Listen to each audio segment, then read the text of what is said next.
నా స్తుతి పాత్రుడా, నా యేసయ్య, నా ఆరాధనకు నీవే యోగ్యుడవే. నా స్తుతి పాత్రుడా, నా యేసయ్యా, నా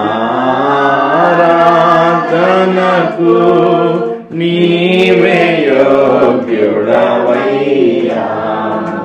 నా ఆరాధనకు నీవే యోగ్యుడవయ్యా. నా స్తుతి పాత్రుడా, నా యేసయ్యా, నీ వాక్యమే నా పరవశము, నీ వాక్యమే నా ఆత్మకు ఆహారము, నీ వాక్యమే నా పరవశము, నీ వాక్యమే నా ఆత్మకు, నీ వాక్యమే నా పాదములకు దీపము, నీ వాక్యమే నా పాదములకు దీపము, నీ వాక్యమే నా పాదములకు దీపము. నా స్తుతి పాత్రుడా యేసయ్యా, నా ఆరాధనకు నీవే యోగ్యుడవయ్యా. నా ఆరాధనకు నీవే యోగ్యుడవయ్యా. నా స్తుతి పాత్రుడా నీ కృపయే నా ఆశ్రయము, నీ కృపయే నా ఆత్మకు అభిషేకము, నీ కృపయే నా ఆశ్రయము, నీ కృపయే నా ఆత్మకు అభిషేకము, నీ కృపయే నా జీవనాధారము, నీ కృపయే నా జీవనాధారము,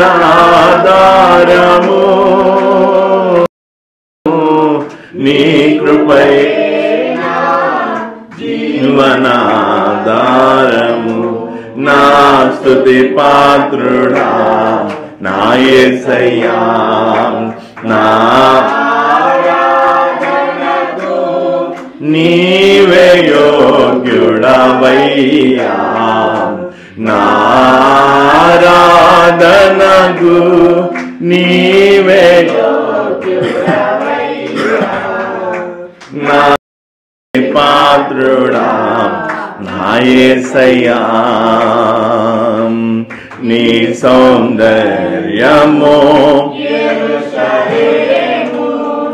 నీ పరిపూర్ణత సీయోను శిఖరము, నీ సౌందర్యము యెరూషలేము, నీ పరిపూర్ణత సీయోను శిఖరము, నీ పరిపూర్ణత నా జీవిత గమ్యము, నీ పరిపూర్ణత నా జీవిత గమ్యము, నీ పరిపూర్ణత నా జీవిత గమ్యము. నా స్తుతి పాత్రుడా, నా యేసయ్యా,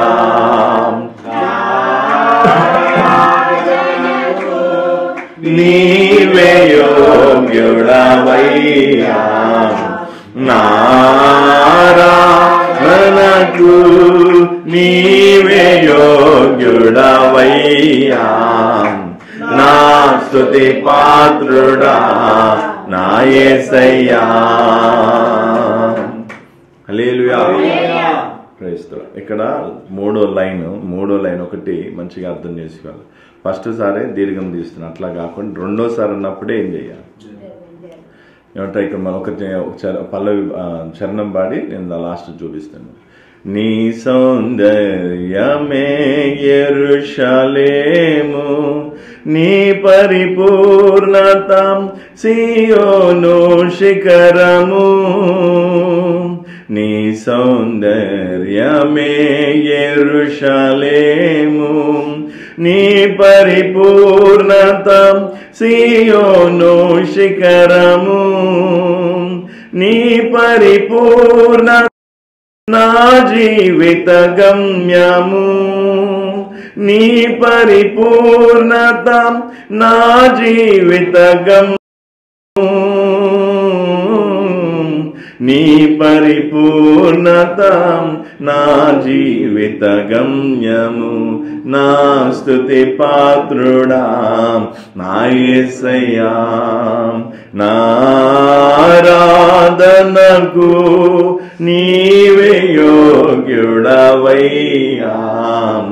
నా ఆరాధనకు నీవే యోగ్యుడవయ్యా.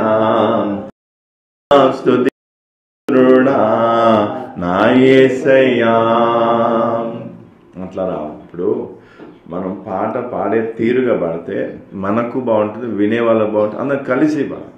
కొన్నిసార్లు ఏమైపోతుందంటే మనం ముందుకు వెళ్ళిపోతాం, కానీ సపరేట్ రాగం తీసుకుని వెళ్ళిపోయేసరికి అక్కడ ఏముండదు, పాట పాడినా కూడా దానికి అందం ఉండదు, తర్వాత ఏకాగ్రత ఉండదు. పాడాలనిపిస్తుంది, వీళ్ళు వేరే ట్యూన్కి వెళ్ళిపోయేసరికి ఏమైపోతుంది, ఆ పాట పాడటానికి ఏం కాదు అనా. అందుకే చప్పట్లు కూడా ఏం కావాలి, కలిసి కొట్టాలి, రాగం కూడా కలిసి తీయడానికి ప్రయత్నం చేయాలి. ఇప్పుడు మీరు ఇంకా తెలుగే, నేను హిందీలో అప్పుడు నాకు హిందీ సరిగ్గా వచ్చేది కాదు. హిందీకి వెళ్ళిన తర్వాత అక్కడ హిందీ పాటలు పాడితే నేను ఏం చేసి ఫస్ట్ అనుకుంటే అట్లా చేసుకొని అప్పుడు తర్వాత పదాలు పట్టుకునే, అట్లా వచ్చేది కాదు, హిందీ రాదు కాబట్టి ట్యూన్ ఫస్ట్ ఏం చేసుకుని అర్థం చేసుకొని తర్వాత పదాలు పట్టుకొని అట్లా హిందీ పాటలు నేర్చుకోవడం జరిగింది. అట్లనే మనం శ్రద్ధ పెడితే పాటలు కూడా మనకేమవుతాయి. మనం సింగర్ కావాల్సిన అవసరం లేదు, నేనైతే సింగర్ని కాదు కదా, కాబట్టి కొంచెం శ్రద్ధ పెట్టాలి. ట్యూన్ ఎట్లా పాడాలి, ఏ పాట ఎట్లా తీయాలి అనా. నేను చూసింది ఏంటంటే చాలా సంవత్సరాల నుంచి పాట పాడినా ఆ పాటకి రాగం రాదు, చాలా బాధాకరమైన విషయం. అట్లా కాకుండా నేర్చుకోవాలి, కొద్దిగా టైం తీసుకున్నప్పుడు ఏం చేసుకోవాలి, ఏదైనా పని చేసుకున్నప్పుడు ఆ పాట రాకపోతే దాన్ని రిపీటెడ్గా నేర్చుకోవడానికి ప్రయత్నం చేయాలి. అలా చేయడం వల్ల ఏమవుతుంది, మనం దేవుని స్తుతించగలుగుతాం. నలుగురిలో మనం పాడినప్పుడు కూడా అందరం కలిసి ఏం కావచ్చు. కొన్ని చోట్ల కొంతమంది చప్పట్లు కొట్టేసి వాళ్ళ రాగం వాళ్ళు పాడుకుంటూ వెళ్ళిపోయి వీళ్ళు అయిపోతుంది, అంతా గజిబిజిగా ఉంటుంది. అట్లా చేయాలి. ఏకకంఠం, ఏక చప్పట్లు, ఒకటే చప్పట్లు కొడితే ఒక్కరు కొట్టినట్టున్నా, పాడితే ఒక్కరు పాడినట్టున్నా, అది కరెక్ట్. సరేనా, తప్పుగా అనుకోవద్దు, ఎందుకంటే చెప్పాల్సిందేనే కాబట్టి. సరే, ప్రసాద్ గారు ఒక చిన్న స్తుతి పాడతాను. ఆ మైక్ అక్కడ తీసుకెళ్ళి మైక్ ఇవ్వండి. స్తుతి పాట ఘనమైన నీ కార్యం.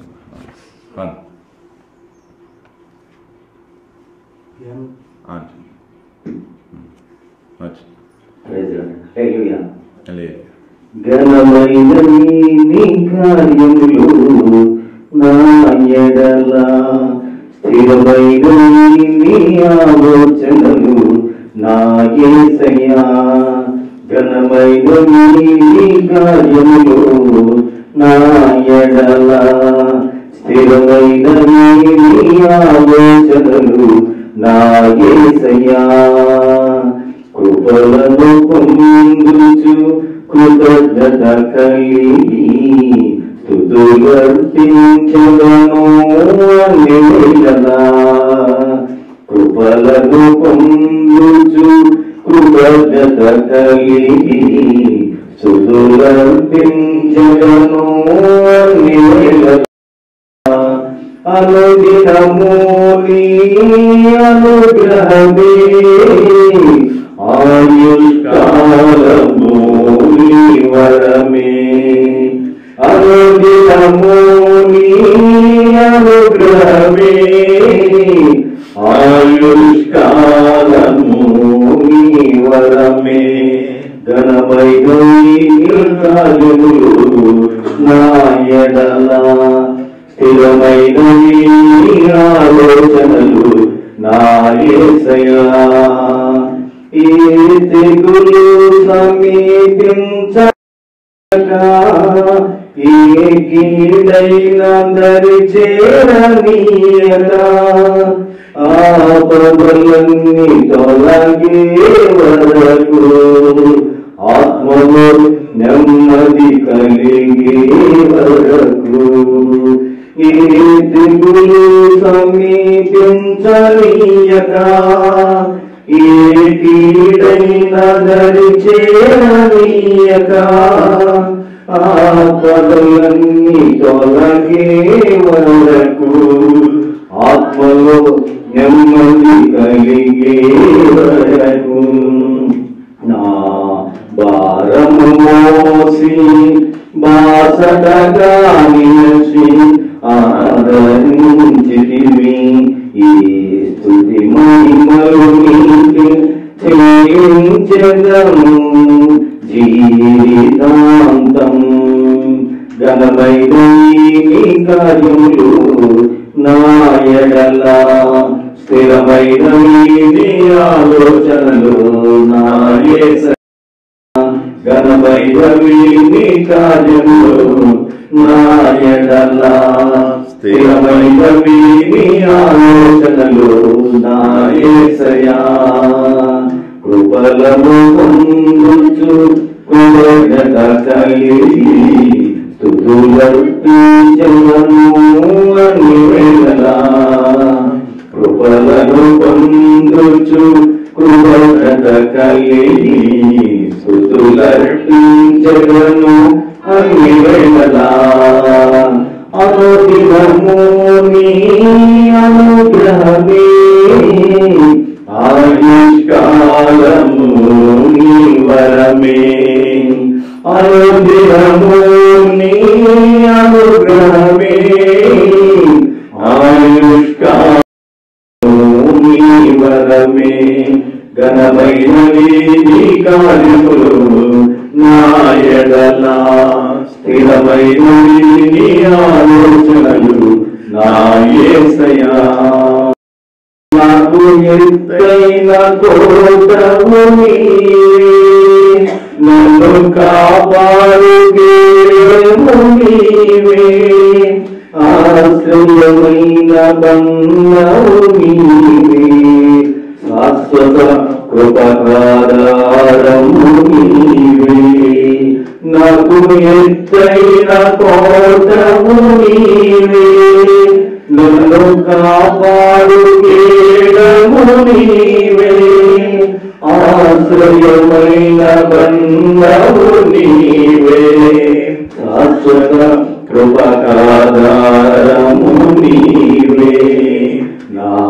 ప్రతి క్షణమును నీవు దీవెనగా మార్చి నడిపించుచున్నావు ఈ స్తుతి మహిమలు నీకే చెల్లించెదను జీవితాంతము ఘనమైన నీ కార్యములు నా ఎడల స్థిరమైనవి నీ ఆలోచనలు నా యేసయ్యా ఘనమైనవి నీ కార్యములు నా ఎడల స్థిరమైనవి నీ ఆలోచనలు నా యేసయ్యా కృపలను పొందుచు కృతజ్ఞత కలిగి స్తుతులర్పించెదను అన్ని వేళలా కృపలను పొందుచు కృతజ్ఞత కలిగి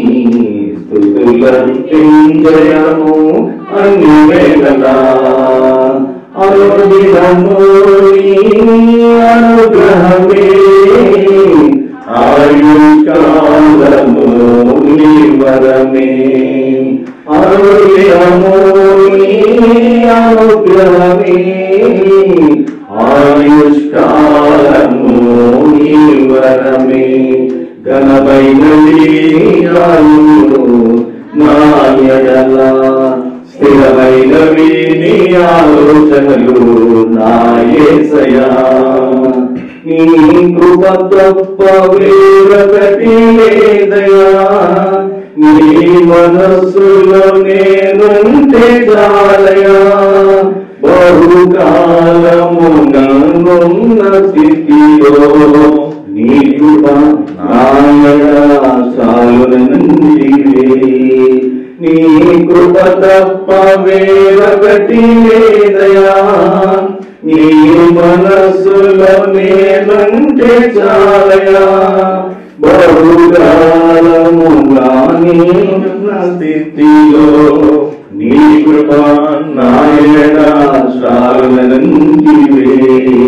నీ అరచేతిలో నన్ను చెక్కుకుంటివి నాకేమి కోరువా ఈ మహిమలు నీకే చెల్లించెదను జీవితాంతం ఘనమైనవి స్థిరమైనవి ఘనమైనవి నీ కార్యములు నా ఎడల స్థిరమైనవి నీ ఆలోచనలు నా యేసయ్యా ఘనమైనవి నీ కార్యములు నా ఎడల స్థిరమైనవి నీ ఆలోచనలు నా యేసయ్యా కృపలను పొందొచ్చు కృతజ్ఞత కలిగి స్తుతులర్పించదను అన్ని వేళలా కృపలను పొందొచ్చు కృతజ్ఞత కలిగి స్తుతులర్పించదను అన్ని వేళలా అనుదినము నీ అనుగ్రహమే ఆయుష్కాలము నీ వరమే అనుదినము నీ అనుగ్రహమే ఆయుష్కాలము నీ వరమే ఘనమైనవి నీ కార్యములు నా ఎడల స్థిరమైనవి నీ ఆలోచనలు నా యేసయ్యా హల్లెలూయా హల్లెలూయా ప్రైజ్ ది లార్డ్.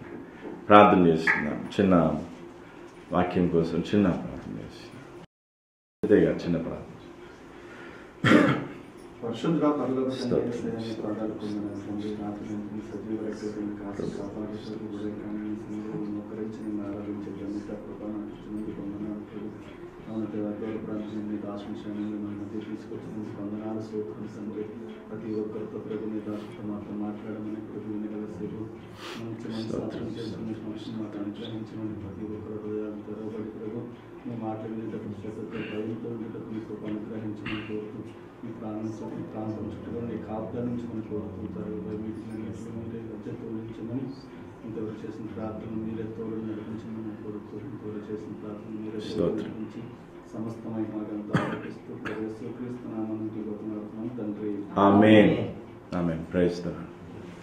దేవునికి స్తోత్రము. మంచి పాటను ప్రసాద్ గారు మన మధ్యలో పాడారు. ముఖ్యంగా చాలా మూడో చరణం చాలా బాగుంది.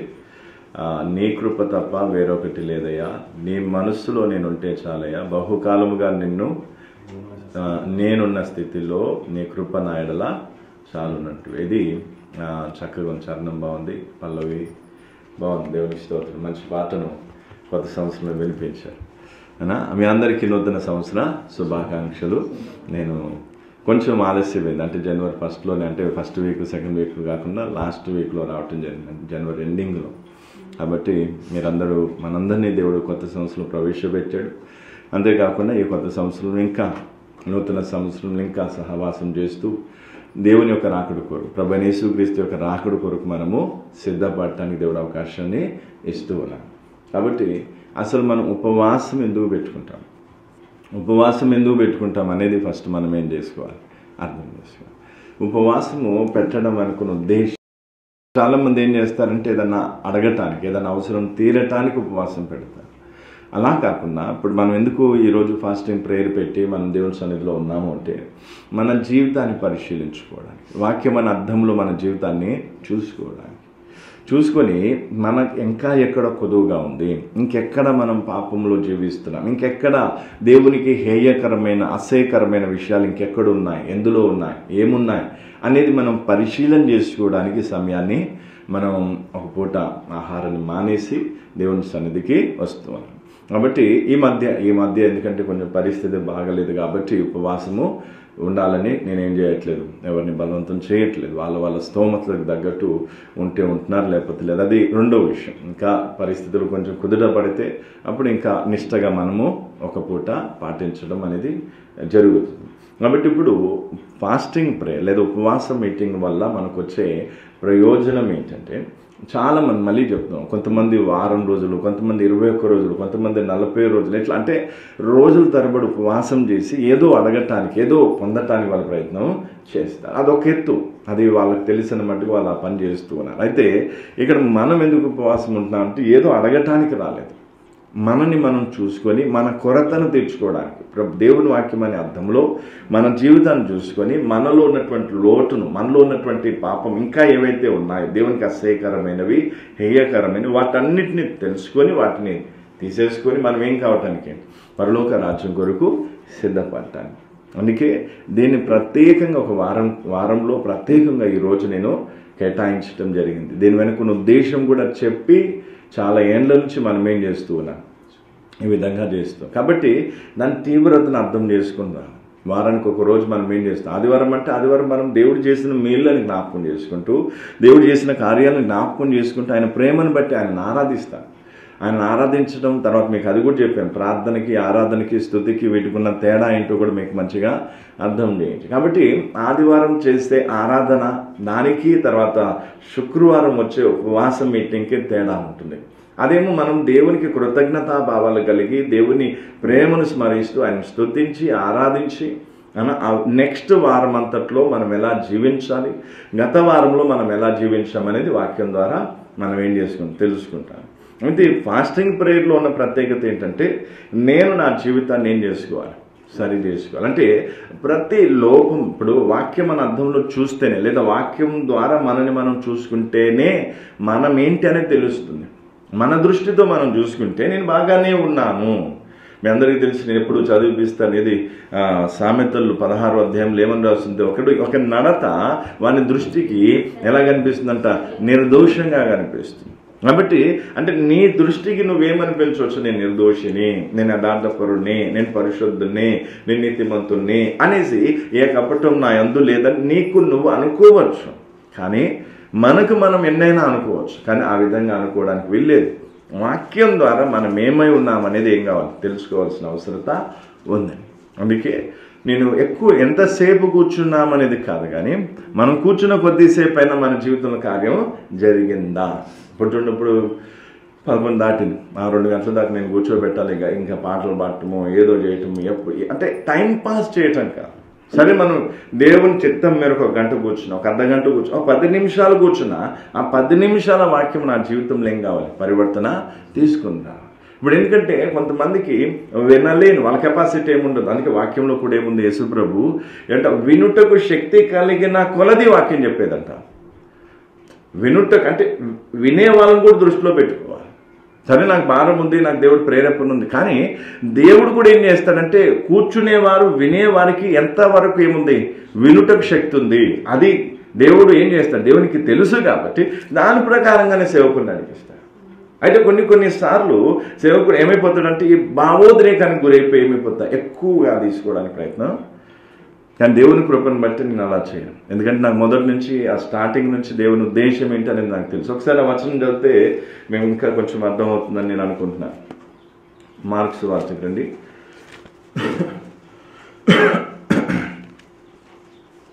4వ అధ్యాయం 33. మార్క్స్ వార్త 4వ అధ్యాయం 33. మైక్లో చదవండి, ఎందుకంటే ఫోన్లో వేరే వాళ్ళు వాక్యం వింటున్నారు. ఎవరైనా చదవండి, మైక్లో చదవండి. వానికి వినుటకు శక్తి కలిగిన కొలది ఇలాంటి అనేకమైన ఉపవాసములను చెప్పి ఉపమానములను చెప్పి ఆయన వారికి వాక్యము బోధించెను. వారికి వినుటకు శక్తి కలిగిన కొలది ఏమిట, వారికి వినుటకు శక్తి కలిగిన కొలది అంటే వినుటకేం కావాలి, శక్తి కావాలి. అంటే వినే స్తోమత ఉండాలి. అందరూ ఏం చేయలేరు, గంటల కొద్ది వాక్యం వినలేరు. అందుకే నేను ఎన్ని గంటలు చెప్తున్నాను, లేదా ఎంత ఏ అంశం చెప్తున్నాను అనేది కాదు ముఖ్యం. వినేవారు, నేను చెప్పిన ప్రతి మాట వినేవారు అర్థం చేసుకుంటున్నారా లేదా, అది ముఖ్యం. అందుకే యేసుప్రభు ఏం చేయొచ్చు, 3 రోజులు వాక్యం కంటిన్యూగా తెగకుండా వాక్యం చెప్పాడు. ఇంక 3 రోజులు ఏంటి, రోజంతా లేదా సంవత్సరాల తరబడి ఆయన వాక్యం చెప్పడానికి పెద్ద కష్టమేం కాదు. కానీ ఏం చూసాడు, వచ్చిన జన సమూహంలో వినుటకు ఎంతమందికి శక్తి ఉంది, వీళ్ళు ఎంతవరకు వింటారు అని దాన్ని దృష్టిలో పెట్టుకొని ఏం చేశాడు వాక్యము. అందుకే ఇలాంటి అనేకమైన ఉపమానములను చెప్పాను వారికి వాక్యము బోధించు. కాబట్టి వాక్యం బోధించడం అనేది ఏం కాదు. ఈరోజు ఒకటి ఏమైపోయింది, 1 గంట 2 గంటలు 3 గంటలు చెప్పేసరికి అది గొప్ప అయిపోయింది. సరే, దేవుడు నడిపింపుని బట్టి దేవుడు కొన్నిసార్లు ఆ విధంగా కూడా నడిపించవచ్చు. కానీ వినేవారికి కూడా ఏముండాలి, శక్తి ఉండాలి. వినేవారు కూడా దాని ఆసక్తితో ఏం చేయాలి, వినాలి. లేదు నేనేం చేస్తాను, ఒక చోట ఏం జరిగిందంట, ఒక పాస్టర్ ఏమన్నాడంట, ఈవినింగ్ టైంలో వాక్యం చెప్పుకుంటే ఏమనంటే, ఇంకా నాకు బాగా వాక్యం చెప్పాలని ఉంది, ఇంకా నేను ఆల్రెడీ 8:30 9 కల్లా అయిపోవాలి, నేను 10 అయిపోవచ్చు 11 అయిపోవచ్చు, నేను వాక్యం చెప్తా అనేసి ఇంకా స్టార్ట్ చేసింది. ఇంకా ఆయన వాక్యం చెప్తుంటే నెమ్మదిగా ఒక్కొక్కరు ఏం చేసింది, లేచిపోయి లాస్ట్ మిగిలింది 1-2 మిగిలి. ఎందుకంటే నైట్ టైంలో ఏం చేస్తే నేను ఎక్కువ చెప్తానంటే, వాళ్ళేమో ఇంటి దగ్గర చెప్పొచ్చు ఉంటారు, భర్తల పరిస్థితి పిల్లల పరిస్థితి ఎట్లుందో మనకు తెలియదు కదా. వాళ్ళకి వినుటకు శక్తి లేనప్పుడు మనం గంటల కొద్ది చెప్పేం లాభం. అందుకే కొంతమంది వాక్యం స్టార్టింగ్లో మాత్రం శ్రద్ధగా ఉంటారు, తర్వాత కొంచెం దిక్కులు చూడటం స్టార్ట్ అంటే అర్థమైపోయింది, వీళ్ళ బ్యాటరీలో అయిపోయింది, వీళ్ళు వినలేరు, ఇంకా ఒక మాట కూడా వినలేరు, ఇంకా ఆమెను అంటేనే వీళ్ళకి నెమ్మది వస్తుంది. అందుకే నేను ఏం చేస్తాను, నెమ్మదిగా దృష్టి అంటే కొంచెం అటు ఇటు అవుతుందంటే వీళ్ళకి ఎక్కువైపోయింది, చాలా ఇద్దరితో, అంతేనా కదా. అలాగే మనం కూడా ఏం చేయాలి, యేసుప్రభు చేసిందే కదా, మనం కొత్తగా చేయట్లేదు కదా. యేసుప్రభు ఏం చేశాడు, ఎవరికైతే వినుటకు శక్తి ఉందో వాళ్ళకి ఏం చేశాడు, అనేకమైన ఉపమానాలు చెప్పి వారికి బోధించడం అనేది జరిగింది. అట్లనే ఈరోజు మనం కూడా ఏం చేయాలి, ఇప్పుడు ఫాస్టింగ్ ప్రేయర్లో ఉంటున్నాం, సరే 1 గంట 2 గంటల దాకా ఉండాలని రూల్ లేదు, 3 గంటల దాకా ఉండాలంటే ఉండొచ్చు సాయంత్రం దాకా. కానీ అందరికీ ఏముండాలి, ఇప్పుడు నేను చెప్తాను, నేను చెప్పుకుంటూ పోతాను, మరి మీరు వినే వాళ్ళకైనా శక్తి ఉండాలి కదా, వినే వాళ్ళకి స్తోమత ఉండాలి కదా, వినుటకు ఆసక్తి ఉండాలి కదా. నీకు ఆసక్తి లేదు, నీకు కనీసం ఏం చేయలేదు, ఏదో కొద్దిసేపటికి అలా వినటానికి వచ్చి ఉంటావు, ఇంకోసారి రమ్మంటే వస్తా, అమ్మమ్మ అక్కడికి పోతే 3 గంటలు 5 గంటలు అమ్మ అనా భయపడతారు. నిజంగా క్రైస్తవులే భయపడతారు వాక్యం వింటానికి. ఎందుకంటే వింటారు వాళ్ళు, ఎంతసేపు ఎంత వినగలిగితే అంతవరకే, దానికి మించి ఎవరేం చేయగలుగుతారు, విసుకొస్తుంది ఏదైనా అసలు. అందుకే ఈరోజు ప్రార్థనకి రావాలన్నా వాక్యం వినాలన్నా కొంచెం ఏమైపోతుంది, విసుకొస్తుంది. అట్లా కాకుండా అందుకే ఇప్పుడు నేనేమంటే, ఎందుకు ఈ విషయాన్ని చెప్తున్నాను, ఎవరినైతే మనం ఇప్పుడు ఫాస్టింగ్ ప్రేయర్ కాబట్టి మధ్యాహ్నం 2 గంటల దాకా ఉండాలి, 3 గంటల దాకా ఉండాలి, లేదా అట్లేమి లేదు. దేవుడు ఎంతసేపు మనకు వాక్యం బోధిస్తాడు, ఎంతసేపు మనం దేవుని సన్నిధిలో కూర్చొని అంతసేపు కూర్చున్నాను, దేవుడు నడిపిస్తాడు. ఇప్పుడు నేను లాస్ట్ ప్రార్థన చేసినప్పుడు ఏమంట, ఇప్పుడు నువ్వు ప్రార్థన చేయొచ్చు అన్నప్పుడు నేనేం చేస్తాను, సరే మీకన్నా అవకాశం ఇస్తాను, నేనే ప్రార్థన చేసి ముగించేస్తాను. ప్రతిసారి నేను అట్లాగే చేస్తాను. ఈసారి కూడా మనం అట్లాగే చేద్దాం, అలాగే చేద్దాం, సరేనా. అందుకే ఇప్పుడు ఏం చేద్దాం, వాక్యంలోకి వెళ్దాం. వాక్యంలోకి వెళ్ళినప్పుడు ఏం చేయాలి, వాక్యం అనే అర్థంలో నువ్వు చూసుకొని ఆ లోపాన్ని నువ్వేం చేసుకో, భర్తీ చేసుకో. ఏదో నేను విన్నాను అంటే కాదు, విన్న నీ వచ్చింది, అది ముఖ్యం. వాక్యం అందరు వింటారండి, కానీ మారింది ఎంతమంది, అర్థమవుతుందా. మారేది ఎవరు, శ్రద్ధగా వాక్యం విని ఆ వాక్యాన్ని హృదయంలో అంగీకరించిన వారు మాత్రమే మార్పు చెందారు. అందుకే సమయం, ఇప్పుడు నేను ఏదో ప్రయాణం చేసి వచ్చాను కాబట్టి ఏదో అలసి వాక్యం చెప్పేస్తాను, నామక వాస్తే అంటే నామకార్థంగా ఏదో కొద్దిగా చెప్పేస్తానని కూడా లేదు.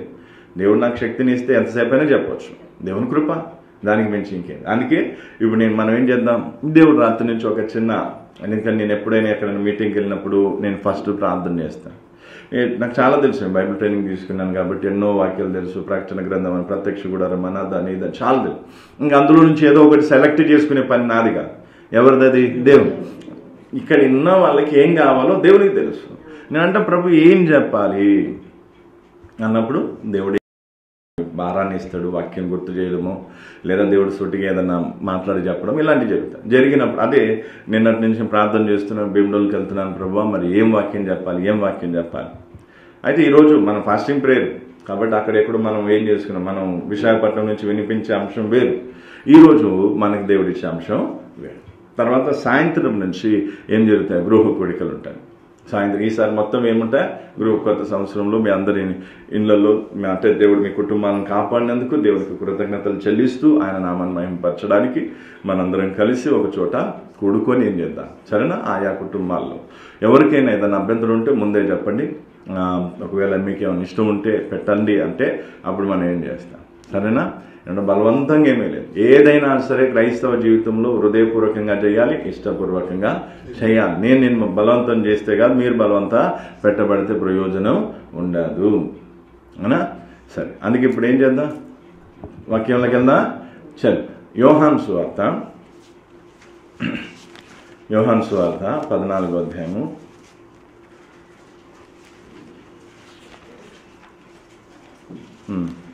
యోహాను సువార్త 14వ అధ్యాయం 14వ వచనం, 15వ వచనం. సారీ, మీరు ప్రేమించిన ఎడల నా ఆజ్ఞలు గైకొందురు. నేను చాలు ఒకటే వచనము. అక్కడే మరొకసారి యోహాను సువార్త, అందులో చాలు, మైక్లో చాలు, అక్కడ ఫోన్లో వాళ్ళు వాక్యం వింటారు, ఎందుకంటే వాళ్ళకు కూడా వచనం అర్థం కావాలి. మీరు నన్ను ప్రేమించిన ఎడల నా ఆజ్ఞలను గైకొందురు. మీరు నన్ను ప్రేమించిన ఎడల నా ఆజ్ఞలను ఏం చేస్తారు, ఇక్కడ క్రైస్తవ జీవితం అంటే ఏంటి, ఒక ఆచారాన్ని పాటించడం కాదు, ఆజ్ఞలను గైకొంటాం. ఈ రోజుల్లో ఆజ్ఞలను గైకొనేవారు తక్కువ, ఆచారాలను పాటించే వాళ్ళు ఎక్కువైపోయారు. అన్య ఆచారం వచ్చేసింది, లేదా ఫారెన్ కంట్రీలోని ఆచారాలు వచ్చేసి, అంటే రకరకాల ఆచారాలు పద్ధతులను పాటించడం స్టార్ట్ అయ్యింది, కానీ ఆజ్ఞను మాత్రమే ఏం చేస్తున్నారు, గైకొంటున్నారు. కానీ దేవుడు ఏం కోరుతున్నాడు, మొదటి మానవుడిని సృష్టించిన తర్వాత దేవుడు మానవునికి ఏమి ఇచ్చాడు, మొదట ఏం చేశాడు, ఆశీర్వాదం. ఏం చేశాడు, ఆశీర్వాదం. ఫస్ట్ ఆజ్ఞ తర్వాత ఏమైపోయింది, ఆశీర్వాదం. అంటే స్త్రీ పురుషులను దేవుడు ఏం చేశాడు, దీవించాడు లేదా ఆశీర్వదించాడు. అది మనం సీక్వెన్స్ అంటే దాని ఒక క్రమాన్ని చూసుకుంటే క్లియర్గా అర్థమవు. ఇప్పుడు ఆదికాండం 1వ అధ్యాయంలో ఆశీర్వాదం ఉంది, తర్వాత 2వ అధ్యాయంకి వచ్చేసరికి ఏమొచ్చింది, ఆజ్ఞ వచ్చింది.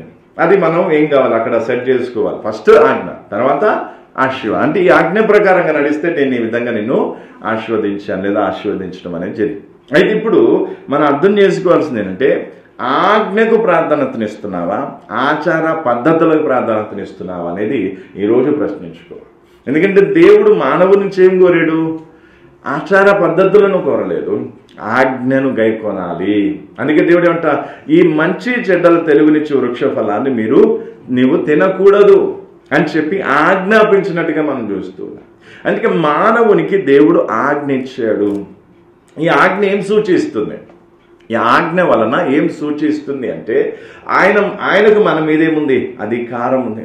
ఆజ్ఞ ఎవరు ఇవ్వగలుగుతారు, అధికారం గలవారే ఇవ్వగలుగుతారు. అందరూ ఇవ్వలేరు, అధికారం కలిగిన వారు మాత్రమే ఆజ్ఞ ఇవ్వగలరు.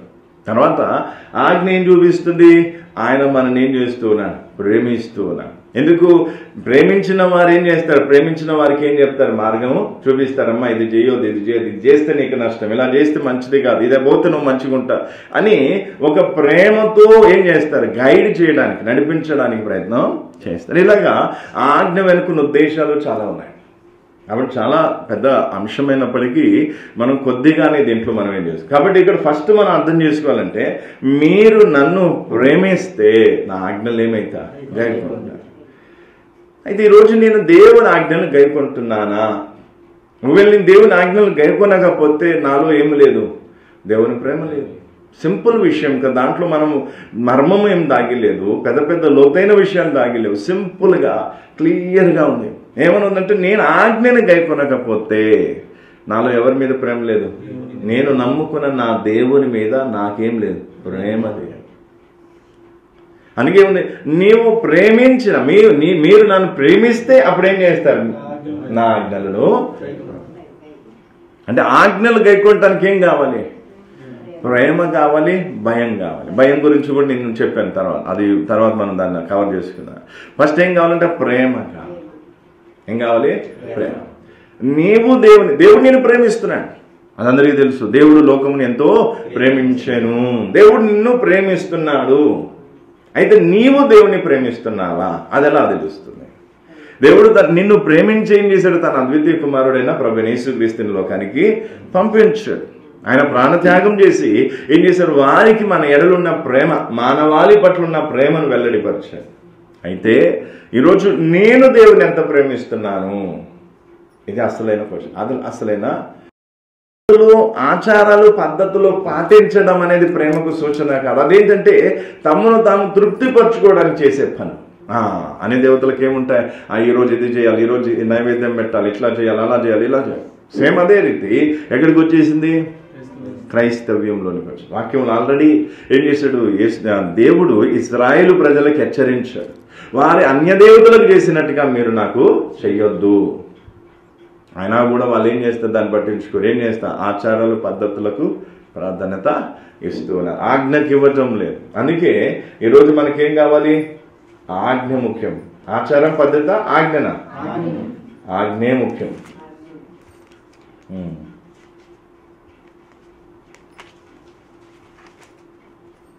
లేవియాకాండంలో ఒక మాట 20 లేవియాకాండము 20వ అధ్యాయము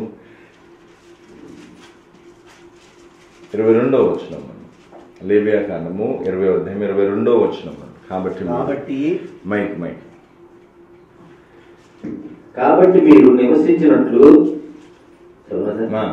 నేను ఏ దేశమునకు మిమ్మల్ని తీసుకొని పోతున్నానో ఆ దేశము మిమ్మల్ని కక్కివేయకుండానట్లు మీరు నా కట్టడలన్నింటినీ నా విధులన్నింటినీ అనుసరించి నడుచుకోవలను.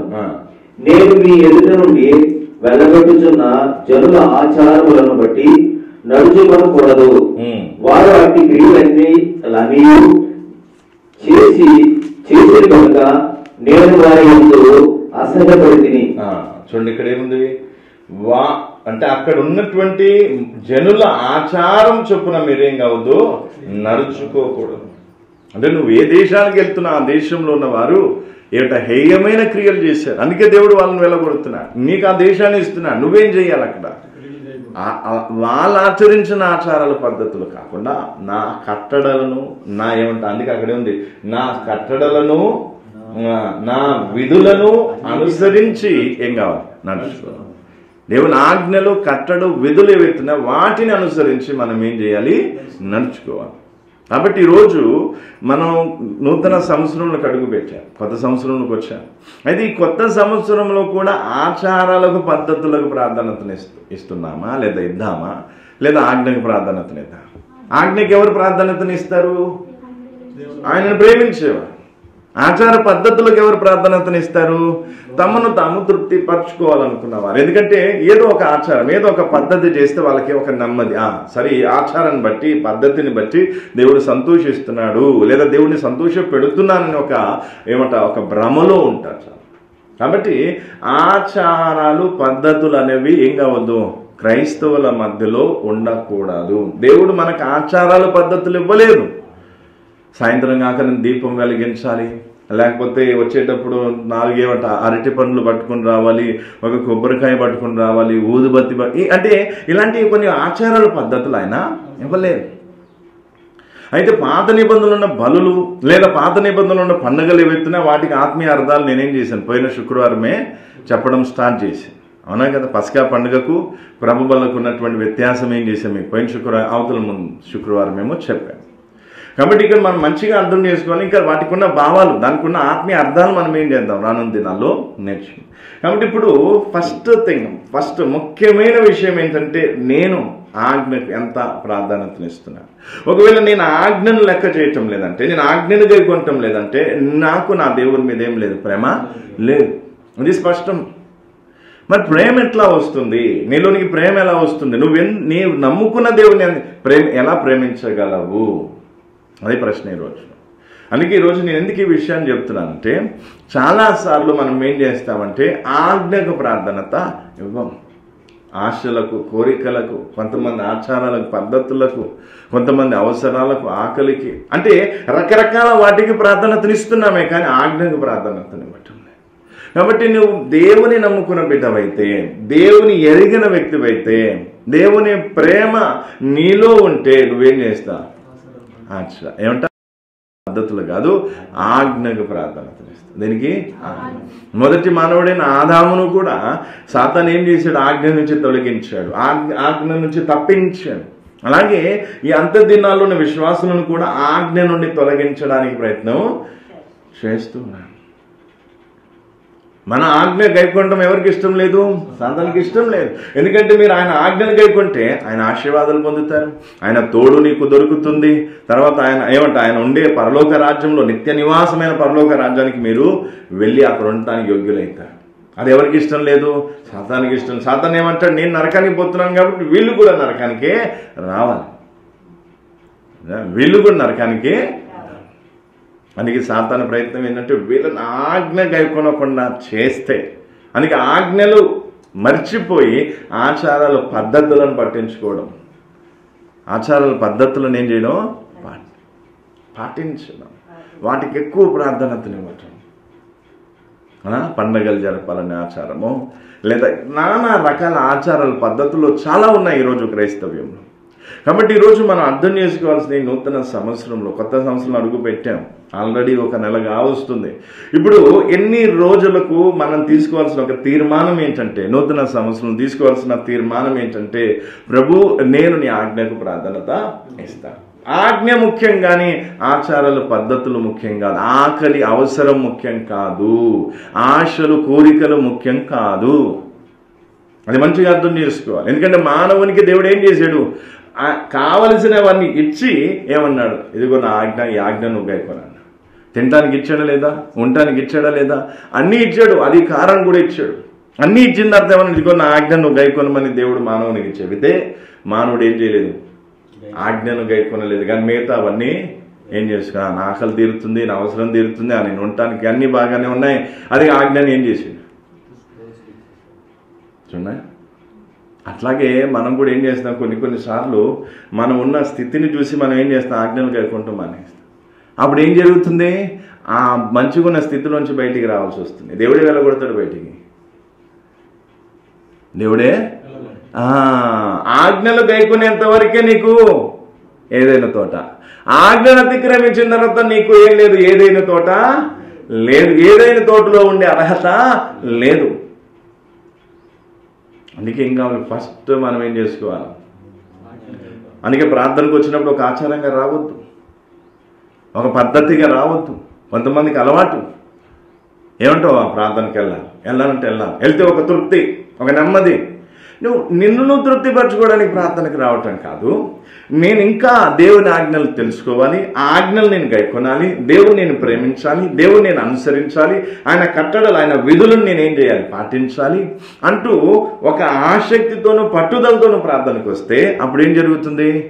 ప్రార్థన పట్ల నీకు ఆసక్తి ఏమవుతుంది అంటే, ప్రార్థనకు వచ్చిన నీలో పరివర్తన వస్తుంది, మార్పు వస్తుంది.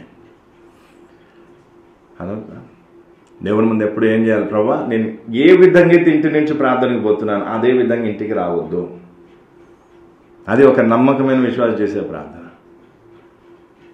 అనా ఒక రోజంట, ఇప్పుడు ఒక చిన్న మామూలుగా పాస్టర్లు చెప్తూ ఉంటారు, మా పాస్టర్ చెప్పేది, ఒక వ్యక్తి ఏం చేశారంటే మన తీర్థయాత్రలోకి పోయి పుణ్యక్షేత్రాలకు వెళ్ళి అక్కడ దాన్ని ఏమంటారు, ఆ పవిత్ర జలం అని అంటారు, దాంట్లో మునిగి వస్తూ ఉంటాడు. ప్రతి సంవత్సరం పోతూ వస్తూ ఉంటాడంట. వస్తూ ఉంటే వాళ్ళ భార్య ఏం చేసిందంట, అయ్యా మరి ఈసారి పోయినప్పుడు నువ్వేం చేస్తావంటే ఈ కాకరకాయ ఇచ్చిందంట. ఏంటన్నా? కాకరకాయ ఇచ్చింది. కాకరకాయ ఇచ్చిన తర్వాత ఏం చేసింది? అయ్యా నువ్వు పోయేటప్పుడు ఇది తీసుకొని పో, తర్వాత నువ్వు నీళ్ళల్లో మునిగినప్పుడు కూడా ఏం చెయ్యి, ఈ కాకరకాయ నీతోనే పెట్టుకో, తర్వాత ఇంటికి తీసుకుని రా అయ్యా అంటే. ఎందుకంటే నేను చెప్తాను, నువ్వైతే చేయరా నేను. సరే ఇక భార్య మీద ప్రేమను బట్టి తీసుకొని పోయిన తర్వాత నమ్మకంగా పోయి కాకరకాయని తీసుకొచ్చి ఏం చేశాడు? ఆయనతో మునిగినతో పాటు ఈయన కూడా కాకరకాయని ముంచాడు. మునిగి ఇద్దరు మంచిగా బయటికి వచ్చేసారు. అది కూడా వచ్చింది. ఇంకా ఇంటికి తీసుకొచ్చింది. ఇంటికి తీసుకొచ్చిన తర్వాత ఆయన ఏం చేసింది? వచ్చావా, మంచి ఇంటికి చేర్చుకుంది, అంతా బాగుంది. ఇక వంట చేసి అన్నం పెట్టింది, కూరేసిన తర్వాత నోట్లో ఒక ముద్ద పెట్టంగానే ఏంటి ఇంత చేదుగా ఉంది అని. ఏంటంటే కాకరకాయ కూరండి. ఎంత చేదుగా ఉంది ఏంటి అని అంటే, నువ్వు తీసుకొచ్చిన కాకరకాయనే ఏం చేసిన కూరగా. మరి దీంట్లో ఏం నేర్చుకునేది అంటే, నువ్వు ప్రతి సంవత్సరం పోయి నువ్వు మునిగి వస్తున్నావు కానీ నీలో మార్పు, ఈ కాకరకాయలో చేతుతనం ఎట్లా పోలేదు, నీలో గుణం కూడా ఏం కాలేదు, మారలేదని భార్య చెప్పడానికి ఏం చేసిందంట ఆ విధంగా. అట్లాగే మన పరిస్థితి ఎట్లా ఉందంటే ప్రార్థనకు పోతాము అనా, అది వాళ్ళే శారీరకంగా మునుగుతున్నారు. ఇదేంటి పవిత్ర జలం, వాక్యం దేంతో పోల్చబడింది? జలం ఇదే. మరి ఈ జలము ద్వారా నువ్వు కడగబడినప్పుడు నీలో ఉన్న చేదుతనము, ద్వేషము, పగ, కక్ష, అసూయ, ఈ ధనాపేక్ష లేదా విచ్చలు ఏదైతే ఉందో అది ఏం కావాలి? కడగబడాలి. ఒకటి గుర్తుపెట్టుకోవాలి, నేను ఏ విధంగా ఇంటికి పోయానో ఆ విధంగా తిరిగి ఇంటికి వెళ్ళొద్దు. ఎక్కడ మారిపోవాలి? నేను నాకు అంటిన బురదంతా కూడా ఏం కావాలి? వాక్యం అనే నీళ్లతో ఏమైపోవాలి? కడగబడాలి. రక్తం అనే యేసు రక్తంతో ఏం కావాలి? కడగబడాలి. నేను ఎలాగైతే పోయానో అలాగే తిరిగి ఇంటికి రాకూడదని ఒక నిశ్చేతతో, ఒక పట్టుదలతో వచ్చాను అనుకో, అప్పుడు విన్న కొద్దిసేపు వాక్యమైనా మన జీవితంలో పరివర్తన తీసుకొస్తుంది. మనకే ఉంది ఎంతసేపు. అందుకే కొంతమంది ఏం చేస్తారు, పాస్టర్ గారు కొంచెమే వాక్యం చెప్తారు, ఇంకొంచెం వాక్యం చెప్తే బాగుండు. చాలామంది అంటారు, అన్న గంట సేపు వాక్యం చెప్పిన వాళ్ళకి ఏమనిపిస్తుంది, కొద్దిసేపే చెప్పారు ఇంకా చెప్తే బాగుండు అంటే. నేనంటాను, మీ డిమాండ్ మేరకు నేను చెప్పను. దేవుడు డిమాండ్ చేయాలి, దేవుడు ఏం చేయాలి? ఆజ్ఞాపించాలి. చెప్పే ఇంకా వాక్యం చెప్పండి సరికి ఏం చేస్తాను, వాక్యం చేస్తా. దేవుడు ఇప్పుడు ఇక్కడ ఉన్నా ఆపేయమన్నాడా అంటే ఇక అయిపోయింది, ప్రార్థన చేసుకుందా అంటే అయిపోయింది. పాస్టర్ గారు ఏంటి సగంలో మానేశారంటే మరి దేవుడు అంతవరకు చెప్పమన్నాడు. ఇంకా నేనేం చేయను, ఎందుకంటే నా మాటలు కాదు కదా, నా ఆజ్ఞలు కాదు కదా. ఎవరి ఆజ్ఞలు? దేవుని ఆజ్ఞలు, దేవుని మాటలు అవే. ఆయన చిత్తం, ఆయన ఇష్టం.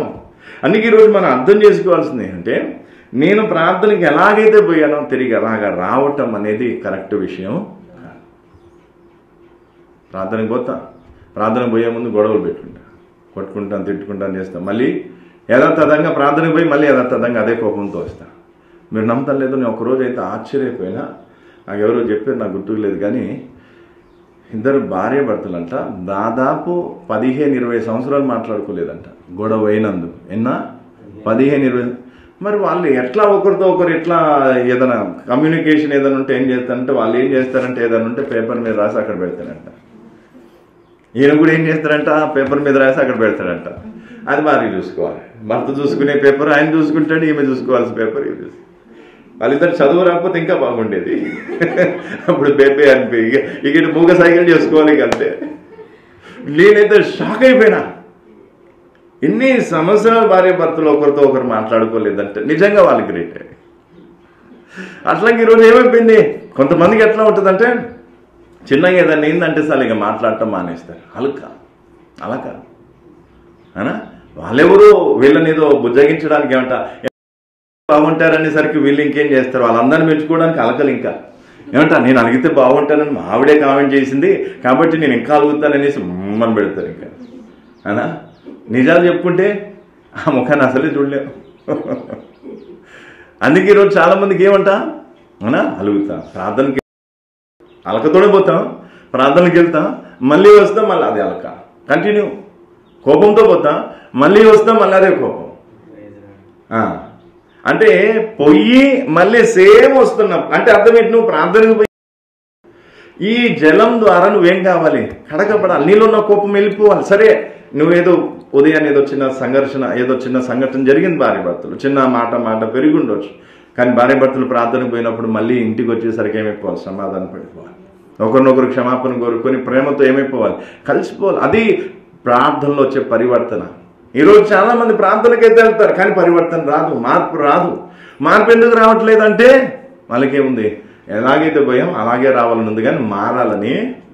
నీకు మారాలని అనుకుంటే, నువ్వు మారాలి అనుకుంటే ఆ కొంచెమైన కోరిక, ఆ తపన నీలో ఉంటే దేవుడు నిన్ను మారుస్తాడు. వాక్యం అంత శక్తి గలది. ఈ వాక్యం అంతా ఎంతమందిని మార్చింది, కోట్ల మందిని మార్చింది. నీకంటే నాకంటే మనందరికంటే కడు ఘోర పాపులను కూడా మార్చిన వాక్యం అది, శక్తి గలది. వచ్చేసరికి బలహీనమైన వాక్యం అయిపోతుంది. ఎందుకంటే మనం ఆ వాక్యానికి చోటు ఇవ్వటం లేదు కదా, వాక్యానికి హృదయంలో వెళ్ళనివ్వటం లేదు కదా. అది నీ ఆత్మలోనికి, నీ ప్రాణంలోనికి, నీ హృదయ అంతరంగంలోకి పోయింది అనుకో, నీలో పరివర్తన తీసుకొస్తుంది. నీలో ఏం తీసుకొస్తుంది? పరివర్తన, మార్పు తీసుకొస్తుంది. హల్లెలూయా.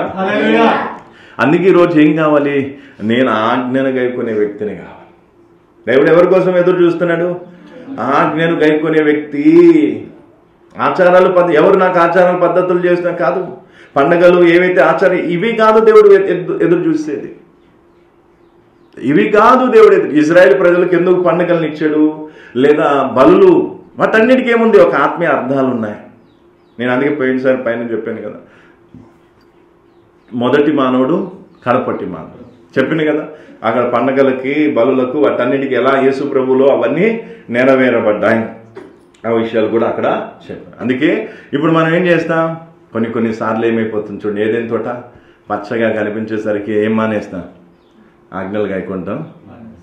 ఆజ్ఞలు గాయకునేసరికి మళ్ళీ ఏమైపోతుంది, పచ్చది ఆ పచ్చగా ఉన్న స్థితిలో ఉండడం, మళ్ళీ ఎక్కడికి వస్తాం, మళ్ళీ ఎండిపోయిన స్థితికి, దానికంటే ఏదైనా స్థితికి వస్తాం అనా.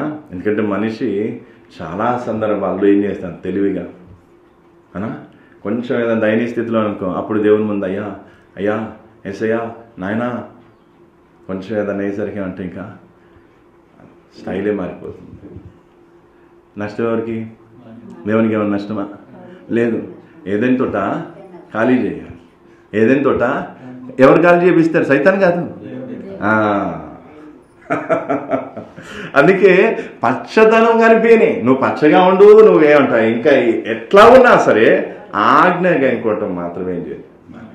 అది మనం బ్రతికినంత కాలం మనం చేయవలసిన బాధ్యత. అందుకే వాక్యంలో కీర్తనలు ఏముందంట, ఆజ్ఞలు గైకొనవలనని ఆయన మనకు ఆజ్ఞాపించాడంట. చూడు, ఆజ్ఞలు గైకొనమని మరొక ఆజ్ఞ, అంటే ఆజ్ఞలు గైకొనమని ఆజ్ఞ. బ్రతిమలాడటం లేదు, అయ్యా ఆజ్ఞలు గైకోండి, అమ్మా ఆజ్ఞలు గైకోండి అని అనట్లేదు, ఆజ్ఞలు గైకొనమని మళ్ళీ ఆజ్ఞాపిస్తున్నటువంటి ఎంత గొప్ప విషయం చూడండి. 119వ కీర్తన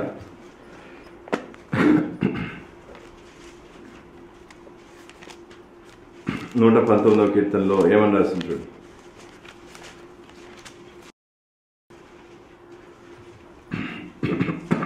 నాలుగో వచనం, 119వ కీర్తన 4వ వచనం. నీ ఆజ్ఞలు నీ ఆజ్ఞలను జాగ్రత్తగా గైకొనవలెనని నీవు మాకు ఆజ్ఞాపించి ఉన్నావు. నీ ఆజ్ఞలను జాగ్రత్తగా గైకొనవలనని నీవు, ఆజ్ఞ ఇచ్చిందే కాకుండా ఆ ఆజ్ఞని గైకొనమని ఇంకో ఆజ్ఞ. అంటే చూడండి, ఆజ్ఞకి ఎంత ప్రాధాన్యతనిస్తున్నాడు దేవుడు. మనకేం కావాలి, ఆకలి తీరిందా, అవసరం తీరిందా, చల్లక ఆజ్ఞలు లెక్క చేయం. ఆజ్ఞలు లెక్క చేయకపోయేసరికి దేవుడు ఏమంటాడు, చలో భయ్ ఏదైనా తోట ఖాళీ చేసేక. ఆజ్ఞలు గైకొనేవారే ఏదైనా తోటలో ఉండటానికి యోగ్యులు. ఆజ్ఞలు గైకొనకపోతే నువ్వు ఏదైనా తోటలో ఉండటానికి యోగ్యత నీకు లేదు. అప్పుడు దేవుడు ఏం చేస్తా, అదవుతుందా, బయటికి వెళ్ళగొట్టేస్తా. బయట ఎవరు ఎదురు చూస్తున్నా, ఏదైనా తోటలో నుంచి ఎప్పుడు వీళ్ళు బయటకు వస్తారు, ఎప్పుడు వీళ్ళని పట్టేసుకుందామని ఎవరు ఎదురు చూస్తున్నా. అందుకే ఉంది, మీ విరోధైన అపవాది ఎవరిని మృంగుదునా అని గర్జించు సింహం వల్ల ఏమైతుందని తిరుగుతూ ఉంది. ఏదైనా తోట బయటే తిరుగుతూ ఉంది. ఎందుకు, ఏదైనా తోట నుంచి ఎవరు వెళ్ళగొట్టబడతారా. సాధారణ కూడా తెలుసు, వీళ్ళు ఆజ్ఞలు గాయకోనపోతే దేవుడు ఏదైనా తోటలు విన్ని ఉండని. ఈ ఆదమవ్వల పట్లే దేవుడు ఇంత కఠినంగా ఉంటే మన పట్ల కఠినంగా ఉంటాడా, లేకపోతే మృదువుగా ఉంటాడా? ఎందుకంటే తన కుమారుని ఇచ్చాడు మన కోసము. ఆదమవ్వల కోసం తన కుమారుని ఇవ్వలేదు. అప్పటికి యేసుప్రభు ఏం కాలేదు, సెలవు మీద ప్రాణం పెట్టాడు. తన కుమారుని ఇచ్చాడు, గొప్ప త్యాగం చేశాడు దేవుడు. మరి ఇంత గొప్ప త్యాగం చేసిన దేవుడు ఏమంట, ఆజ్ఞలు గాయకొనకపోతే దేవుడు ఏం చేస్తా, మెత్తగా ఉంటాడా? ఆదమవ్వల కంటే కఠినంగా ఉంటాడు. అందుకే ఈరోజు ఒకటే మాట, నీవు ఆజ్ఞను గాయకొనలేకపోతున్నావు అంటే అర్థం ఏంటి, ప్రేమ లేదు. అప్పుడు నువ్వేం చేయాలి, ఎక్కడైనా ఆజ్ఞను అతిక్రమిస్తున్నట్టుగా లేదా ఎక్కడైనా ఆజ్ఞను అతిక్రమించినట్టుగా నీకు అనిపించినప్పుడు దేవుని ముందు ఏం చేయాలి, ప్రభువా నీ ఆజ్ఞలు గైకొనే ప్రేమ నాకు లేదు. ఎందుకో ఈ ప్రేమ కొదువుగా ఉంది, ఈ ప్రేమ చేత నన్ను నింపేవానికి నీ ఆజ్ఞలన్నీ నేను గైకొంటా. నిజంగా వాక్యానుసారంగా వాక్యంలో ఉన్నటువంటి దేవుడు చెప్పిన ఆజ్ఞల ప్రకారంగా నడవటం అనేది కష్టమేమీ కాదు. ఎప్పుడు మనకు కష్టంగా అనిపిస్తుందంటే దేవుని ప్రేమ లేనప్పుడు, దేవుని మనం ప్రేమించినప్పుడు. అన్నట్ట ఇప్పుడు ఇక్కడ మనం యథార్థంగా ఒకసారి ఆలోచిస్తే నీకు దేవుని మీద ఎంత ప్రేమ ఉంది ఒకసారి ఆలోచిస్తే ఒకసారి చూడు. చాలామంది అదేంటండి ప్రేమ ఉంటేనే కదా ప్రార్థనకు వచ్చామంటే, ప్రేమ ఎంత ఉంది, సరే నీకు ప్రేమ ఉంది, అయితే మరి ఆజ్ఞ ఎందుకు గైకొనలేదు? ప్రార్థనకు వచ్చే వాళ్ళందరూ దేవుని ప్రేమించేవారు కాదు, గ్యారంటీ ఇస్తా. అవసరాల కోసం వచ్చేవాళ్ళు ఉంటారు, ఆచారాల పద్ధతుల కోసం వస్తారు, లేదా సెల్ఫ్ సాటిస్ఫాక్షన్ కోసం వచ్చేవాళ్ళు ఉంటారు, దేవుని సహాయం కోరే వచ్చి అంటే చాలా రకాల మంది వస్తారు. అందుకే యేసు ప్రభువు ఈ లోకంలో సేవ చేసినప్పుడు దాదాపు 4 రకాల గుంపులు ఆయన వెంబడించాయి. అందుకే కొంతమంది సూచక్రియలు చూడటానికి వచ్చేదంట, కొంతమంది ఆయన ఆశీర్వదిస్తే ఆ రొట్టెను చేపలు తినటానికి వచ్చేదంట, కొంతమంది పరిశోధించడానికి పరీక్షించడానికి, ఇంకొంతమంది యథార్థంగా ఆయన వెంబడించేది. 4 గుంపులు. అలాగే ఈరోజు మనం కూడా ప్రార్థనకు వచ్చే వాళ్ళందరూ కూడా ఇక దేవుని వెంబడించే వాళ్ళు అనుకోవద్దు. ప్రార్థనకు వచ్చిన వాళ్ళందరూ కూడా దేవుని ప్రేమించేవారు అనుకోవద్దు. వారిలో కూడా ఏముంటుంది, 4 రకాల గుంపులు వాళ్ళు ఉంటారు. కొంతమంది టెస్ట్ చేయడానికి కూడా వస్తా, అక్కడ ప్రార్థన జరుగుతుందంటే ప్రార్థన ఎట్లా జరుగుతుందో చూద్దాం, మంచిగా ఉంటే పోదాం, లేకపోతే లేదు. ఓకే, పరిశోధించడానికి పరీక్షించడానికి టెస్ట్ ట్రయల్ వేయటం. తర్వాత ఇంకో అద్భుతాలు జరుగుతున్నాయా లేదా. ఒకరోజు అంతకుముందు కూడా చెప్పాను, ఒకరోజు ఒక వ్యక్తి వచ్చింది, ప్రార్థన అయిపోయింది, ప్రార్థన చేయించుకుంటే ఇట్లా ఊగిపోతా ఉన్నాడు. ఆయన ఇట్లా ఊగిపోతా ఉన్నాడు. సరే తెలిసిపోయింది నాకు ఏముంది, ప్రాబ్లం ఏముందని ప్రార్థన చేశాను. మళ్ళీ వచ్చినప్పుడు చేద్దాం, ప్రార్థన చేసి ఆయనకి ఏదైనా ఉంటే చెప్దాం అని నేను అన్నాను. తర్వాత నుంచి రావటం మానేసాడు. నేను ఇంకా ఆయనను పిలుచుకొచ్చిన ఆ వ్యక్తికి చెప్పాను, ఏమై మరి ఆయన ఎందుకు రాలేదు ఏంటంటే, ఆయన ఏమంటాడంటే ఇక్కడ అద్భుతాలు జరగలేదని రావట్లేదంట. ఏం కావాలంట, అద్భుతాలు అంటే ఇక్కడ ఉన్న కుంటోళ్ళు లేచి నిలబడాలి, తర్వాత గుడ్డోళ్ళు కళ్ళు తెరిచి చూడాలి, కావాలి, ఇంకా అద్భుతాలు కావాలి. ఎందుకే వాళ్ళు ప్రార్థన పోయి దేనికోసం, అద్భుతాలు చూడటానికి, ఆశ్చర్యం చూడటం. అందుకే వాళ్ళు వాక్యానికి ప్రార్థన ఎత్తనివ్వరు. స్టేజ్ మీద నిలబడి ఉండే క్యాన్సర్ పోయేసరికి అప్పుడు వాళ్ళకి అదొక ఏమంటా వాళ్ళ సాక్ష్యాలకు ఏమంటా. చాలా మంది ఏం చేస్తారు, అద్భుతాలు ఆశ్చర్యాలు. ఇంకొంతమంది ఏం చేస్తారు, పరిశోధించడం. ఇంకొంతమంది ఏం చేస్తారు, ఆకలి తీర్చబడాలి. ఎందుకంటే ప్రభావ మేము ఈ స్థితిలో ఉన్నాం, మమ్మల్ని కొంచెం నువ్వు ఆశీర్వదిస్తే మేము కొంచెం ఉన్నత స్థితికి పోతాం, మా ఆకలి తీరుతుంది, మా అవసరం తీరుతుంది. కానీ ఈ 4 రకాల్లో 3వ రకమైన అంటే 4వ రకమైన చాలా చివరి గుంపు, చిన్న గుంపు ఏంటంట, యథార్థంగా దేవుని ప్రేమిస్తూ ఆయన వెంబడించేవారు. ఆ గుంపులో మనం ఉన్నాం. యథార్థంగా ప్రభు నువ్వు నాకేం ఇవ్వకపోయినా, నువ్వు నాకేం చేయకపోయినా నువ్వు నాకు కావాలి. అది ప్రేమ. ప్రేమ అంటే ఏంటి, ప్రభు నన్ను ఆశీర్వదించు, నన్ను దీవించు, నన్ను గొప్ప చెయ్యి, ప్రభువుని ఆశ్చర్యం చెయ్యి, అద్భుతం చెయ్యి, ఇవి కాదు అడగటం. ప్రేమ ఉన్న వాళ్ళు ఎవరిని అడుగుతారు, అంతేనా కదా.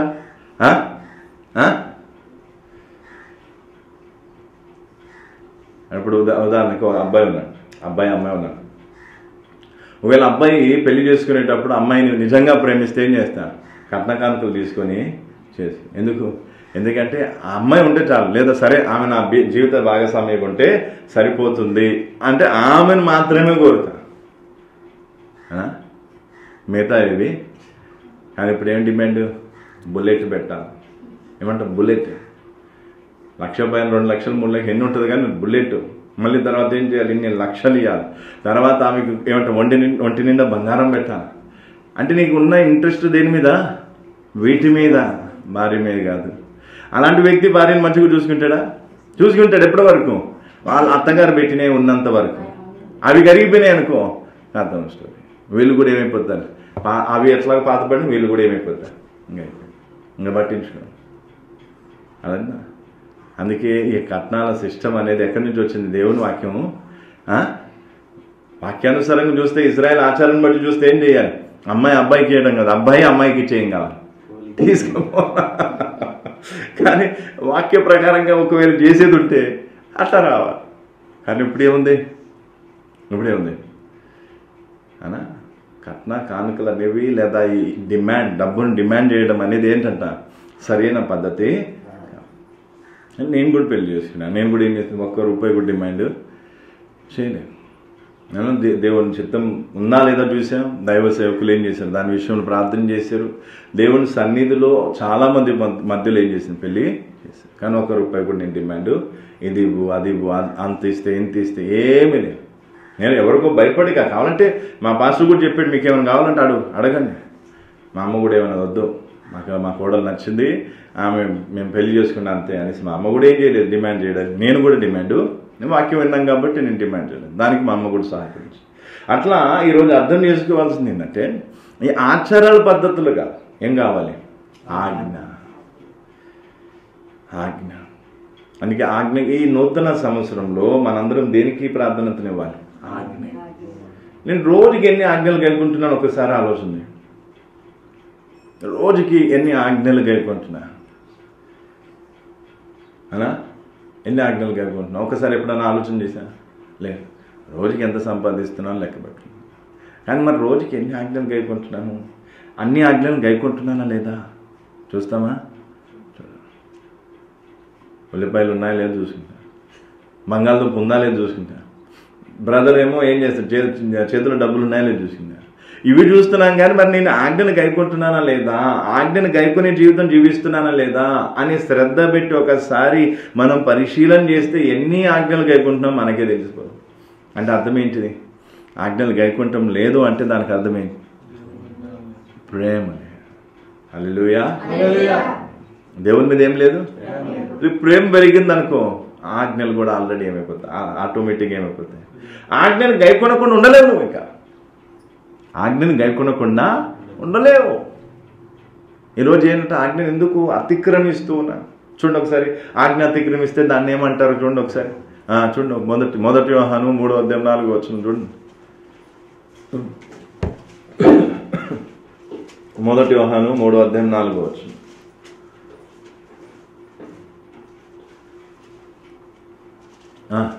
మొదటి యోహాను పత్రిక 3:4 మైక్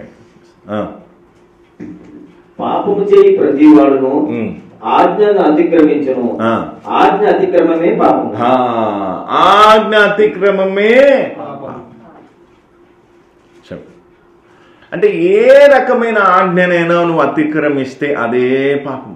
కొంతమంది ఏమనుకుంటారంటే స్పెషల్గా కొన్ని పాపాలను వాళ్ళు ఎన్నుకొని ఉంటారు. అంటే ఈ పాపం చేస్తేనే నేను పాపం చేసినట్టు, అంటే ఈ రకమైన పాపం చేస్తేనే పాపం చేసినట్టు.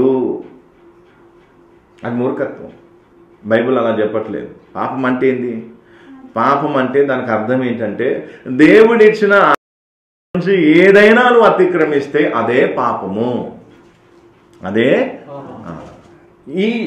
ఈ యొక్క డెఫినేషన్ లేదా ఇది ఆ పాపం అంటే ఏంటో ఎవరికైతే అర్థమవుతుందో వాళ్ళు ఎన్నడూ కూడా ఏం చేయలేదు, నేను పరిశుద్ధంగా ఉన్నానని అతిశయించడానికి ఏం లేదు.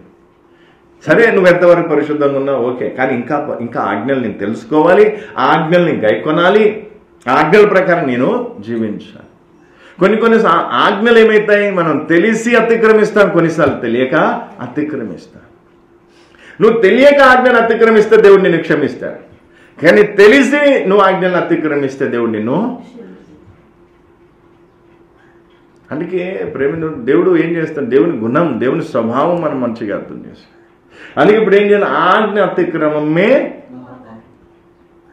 అర్థమవుతుంది. అందుకే స్పెసిఫిక్గా అంటే ఈ పాపం చేస్తేనే పాపము, ఈ రకంగా ప్రవర్తిస్తేనే పాపం అనుకోవద్దు. బైబిల్లో ఏదైతే ఆజ్ఞ నీకు దేవుడు వినిపిస్తున్నాడో ఆజ్ఞ ప్రకారం నువ్వు చేయకపోతే అది కూడా ఏంటంట పాపమే. అందుకే ఇప్పుడు ఆజ్ఞను గైకొనాలంటే ఏం చేయాలి, పాపము చేయకుండా ఆజ్ఞను గైకొనాలంటే ఏం చేయాలి, ప్రేమ కావాలి. కన్నీళ్లతో దేవుని ముందు ఏమనగాలి, ప్రభు నాకు అన్నీ ఉన్నాయి, నువ్వు ఇచ్చినవన్నీ ఉన్నాయి, కానీ నీ మీద నాకు ప్రేమ లేదు. దుఃఖం తనకొస్తుందా లేదా? ఈరోజు పచ్చదనాన్ని చూసి ఈరోజు ఏదో కొంచెం అన్నీ బాగున్నాయి కాబట్టి ఏం చేస్తాం, ఇంకా అయిపోయిన ఆజ్ఞలు మనం గాలికి వదిలేసామంటే మనం కూడా ఏం చేయాల్సి వస్తుంది, బయట దేవుడు ఖాళీ చేయిస్తాడు బాబు, బయటికి వెళ్ళి ఇంకా రైట్ చాలు. అందుకే ఈరోజు చాలా మంది బైబిల్లో ఎక్కడ ఏంటంట, ఉజ్జియా రాజు కూడా స్థిరపడిన తర్వాత ఏం చేశాడు, గర్వించాడు. నెబుకద్నెజర్ రాజు స్థిరపడిన తర్వాత గర్వించాడు. అంటే ఏమీ లేనప్పుడు ఒక స్థితి, ఏదన్నా ఉంటే మరో స్థితికి వస్తుంది. అందుకే ఎన్నాడు కూడా గుర్తుపెట్టి ఏమున్నా లేకున్నా మనం దేవుని ఆజ్ఞలు గైకొనటం లక్ష్యంగా పెట్టుకొని ఆజ్ఞను గైకుంటూ పోతే నిండా దేవుని సన్నిధిని మనం అనుభవించగలుగుతాం, నిండా దేవుని సన్నిధిని మనం అనుభవించగలుగుతాం. కానీ అలా కాకుండా మనం ఏం చేస్తాం, ఇంకా ఆదమవ్వలు ఏ విధంగా, ఆదమవ్వలు మంచిగా ఫలం ఆకలేసినప్పటిలో ఫలం తెచ్చుకొని తింటున్నారు. తర్వాత వాళ్ళు అన్ని విధాలుగా అధికారం ఉంది, అంతా బాగుంది, భార్య భర్తలు మంచిగా ఉన్నాయి. ఇప్పుడు ఏమనుకున్నారు, ఈ ఆజ్ఞను గైకొనకపోతే మనకి వచ్చే నష్టం ఏమి, మన పర్మనెంట్ అయిపోయాం కదా, ఏదంతో మనకు పర్మనెంట్ అయిపోయింది, చాలా ఏమంటారు ఇదంతా మనకే, ఇక మనం ఇప్పుడున్న పరిస్థితి ఎట్లా ఉంటుందో అట్లాగే ఉంటుంది అనుకున్నా. కానీ ఎప్పుడైతే ఆజ్ఞను అతిక్రమించారో, ఆజ్ఞను ఎప్పుడైతే జవదాటడం జరిగిందో, ఆజ్ఞను త్రోసిపుచ్చడం తృణీకరించడం జరిగిందో వెంటనే పరిస్థితులు మారిపోయాయి. అలాగే మనమున్న పరిస్థితి మారిపోవడానికి ఎంతసేపు, ఆజ్ఞని ఇట్టే అతిక్రమిస్తే పరిస్థితులు కూడా ఇట్టే మారి. అంతేనా? అంతేనా? లేకపోతే ఏమన్నా నేను తప్పు చెప్తున్నానా? ఎప్పుడైతే మంచి చెడ్డను తెలివినిచ్చు వృక్షఫలం తీసుకొని తినటం జరిగిందో భార్య భర్తలు, వెంటనే పరిస్థితి ఏమైపోయింది? అల్లకు తోటలో ఉన్న ప్రశాంతత, శాంతియుతమైన వాతావరణం అంతా చెల్లాచెదరైపోయింది. ఒకదానికి ఏమైపోయింది? భయం పుట్టుకొచ్చింది. ఆదాముకి భూమి మీద ఉన్న అధికారం కోల్పోయాడు. అర్థమవుతుందా? చాలా నష్టం జరిగింది. అందుకే ఈరోజు అర్థం చేసుకోవాల్సింది ఏంటి? మనం ఏ స్థితిలో ఉన్నా సరే ఆ స్థితికి తీసుకెళ్ళిందే దేవుడు అనే సంగతి మర్చిపోవద్దు. ఆదాము అవ్వలు ఒకవేళ మాకు ఈ స్థితిని ఇచ్చిన దేవుడు కాబట్టి మేము దేవుని మాటే వింటాము, ఆయన ఆజ్ఞనే గైకొంటాము అనుకుంటే వారు ఏం చేసేవారు? ఆ స్థితిలోనే ఉండేవారేమో. వాళ్ళ పిల్లల్ని కనేవారు, ఏదైనా తోటనంతా కూడా ఏం చేసేవారు? భూమిని అంతటిని కూడా వారి సంతానంతో నింపేసేవారు. మరణం అనేది ఉండేది కాదు, చావు అనేది ఉండేది కాదు, వేదన అనేది ఉండేది కాదు, నొప్పులు రోగాలు అనేవి ఉండేవి కావు. ఆ లోకం వేరేగా ఉండేది, ఆ భూమి వేరేగా ఉండేది. కానీ ఈరోజు పరిస్థితి ఏంటి? వాళ్ళు ఏమనుకున్నా? అన్నీ ఇచ్చింది ఎవరు? దేవుడు. మళ్ళీ మాట వినంది కూడా ఎవరిది? దేవుని మాట వింటలేదు. చూడు, మానవ నైజం అలాంటిది. అర్థమవుతుందా? కొన్నిసార్లు మనం ఏం చేస్తాం? ఇప్పుడు ఉదాహరణకి కొన్నిసార్లు భర్త కాబట్టి భార్య చెప్పినట్టే నా చెప్పు చేతుల్లో ఉండాలి. కొంతమందికి ఉంటుంది అలా. వీళ్ళు ఏం చేస్తారే, నేను చెప్పినట్టు నువ్వు చేయాలంట. వాళ్ళంటే నేను ఎందుకు చేస్తాను, నేను చేయను.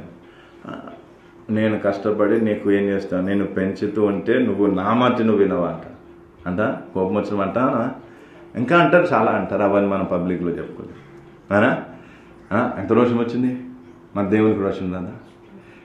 నువ్వు ఆమె పుట్టించింది ఏం కాదు కదా, పుట్టించింది అయితే కాదు కదా, ఆమెలో ఉన్న ఆత్మకు సృష్టికర్తం కాదు కదా, ప్రాణం పోసింది అయితే కాదు కదా. ఎక్కడో సరే ఎవరో పెంచి కని పెంచితే మనం ఏం చేసి సరే తెచ్చుకున్న తర్వాత ఆ బంధాన్ని దేవుడు చేశాడు కాబట్టి భార్య భర్తలుగా ఉంటున్నా. సరే, బాధ్యతగా నువ్వేం చేసుకున్నా, ఆ బాధ్యత తీసుకున్నా, 3 పూట్ల అన్నం పెట్టి పెంచుతున్నా, లేదా ఏదో అన్ని విధాలుగా అవసరాలు చూసుకుంటున్నా. దానికి మనం ఏం చేస్తాం? ఎంత అధికారం చూపిస్తాం? ఇట్లా చిటికలు వేసి ఏం చేయాలి? కూర్చోమంటే కూర్చోవాలి, లేవమంటే లేవాలంట. ఆట బొమ్మ అయిపోవాలంటే కీలు బొమ్మ అయిపోవాలి. ఒకవేళ వెళ్ళలేదంటే వీళ్ళకి ఎక్కడ లేని రోషం వచ్చేస్తుంది. నువ్వు నా మాట వినప్పుడు నా ఇంట్లో ఎందుకు? అదే ఇంట్లోకి తీసుకెళ్ళింది ఎవరు? అదే ఇంట్లోకి తీసుకెళ్ళింది నువ్వే. మళ్ళీ ఏం చేసిన? మాట వింటేనే ఏం కావాలంట. సరే మరి దేవుడు ఒకసారి భార్య స్థానంలో నువ్వు, నీ స్థానంలో దేవుని చూసుకో. ఇప్పుడు దేవుడు కూడా అట్లాగే అంటే ఏమంట? అర్థమవుతుందా? అందుకే ఎప్పుడైనా మనం ఆలోచన చేయాలి. చాలాసార్లు ఏం చేస్తాం? మంచి నిజంగా నేనంట పెత్తనం చేసి కోపం చేసి ఏదో రుబాబు చేయటం వల్ల ఒక వ్యక్తి ఏం కాదు, తగ్గించుకొని మాట వినే స్థితికి ప్రేమతో గెలుచుకోవాలి. నేను దేవుని దగ్గర నేర్చుకుంది ఏంటంటే, దేవుడు నన్ను భయపెట్టేస్తే నేను ఈ స్థితిలో ఉండేవాడిని కాదు, ప్రేమతో నన్ను గెలుచుకున్నాను. అలాగే ప్రేమించాలి, అవసరం వచ్చినప్పుడు గద్దించాలి. కానీ ఏం కావాలి? ప్రేమ మాత్రం ఉండాలి. కొంతమంది దగ్గర ఏముంటుంది? ప్రేమే ఉండదు. అన్నీ ఎప్పుడు చూసినా కోపము, చిరాకు, ఎప్పుడు చూసినా కోపము, చిరాకు. ఆ కోపములు ఏం మాటలు మాట్లాడతారో తెలియదు. కళ్ళెర్ర చేసి ఏం చేస్తాను? ఇంకా తిట్టడం స్టార్ట్. తిట్టడం. సిస్టర్స్కి ఎక్కువ కోపం వచ్చేది ఏంటంటే, నేను చాలా చోట్ల చాలామంది చెప్తూ ఉంటే వింటాను కదా, ఎక్కువ చోట కోపం వచ్చేది అంటే వాళ్ళ తల్లిదండ్రులు అంటే వీళ్ళకి కోపం వస్తుంది. నన్ను సరే నువ్వు కట్టుకున్నాను కాబట్టి ఏదో 4 పూటలు ఏదో 3 పూటలు అన్నం పెట్టి ఏదో పెంచుతున్నా కాబట్టి నన్ను అన్నావు కాబట్టి నా పిల్లలు ఏదో సరే మరి. కానీ వాళ్ళ తల్లిదండ్రులు అంటే వీళ్ళకి ఏమొచ్చేది? ఖబర్దార్, ఇంకా అక్కడే ఆగిపో, ఇంకా నీకు నాకు యుద్ధం స్టార్ట్. ఎందుకు? నా తల్లిదండ్రులు అంటానికి నీకే అలా ఉంటుందా? ఉండదా? ఎంత భార్య అయినా సరే తల్లిదండ్రులు, భర్త మీద ఎంత ప్రేమ ఉన్నా సరే తల్లిదండ్రుల మీద ప్రేమ ఉంటుంది. కాబట్టి వాళ్ళ తల్లిదండ్రులను గౌరవించాలనుకో, వాళ్ళు నేను గౌరవిస్తారు. కానీ మన పరిస్థితి ఏంటి? అట్లా లేదు. తల్లిదండ్రులను గౌరవించండి. నన్ను కనిపించిన తల్లిదండ్రులు గౌరవించినప్పుడు నేను ఎందుకు ఈయన గౌరవం ఇవ్వాలని వీళ్ళు రివర్స్ అవుతారు. అంతేనా కదా? అట్లా చాలా ఉన్నాయి కొన్ని విషయాలు. అందుకే ఈరోజు అర్థం చేసుకోవాల్సిన విషయం ఏంటంటే, మనం చాలాసార్లు ఏం చేస్తాం? భార్య మీద ఏం చేస్తాం? అలాగే దేవుడు కూడా దయా దాక్షిణ్యం లేకుండా దేవుడు మనతో ప్రవర్తిస్తే మనం ఈరోజు ఏ స్థితిలో ఉండాలి.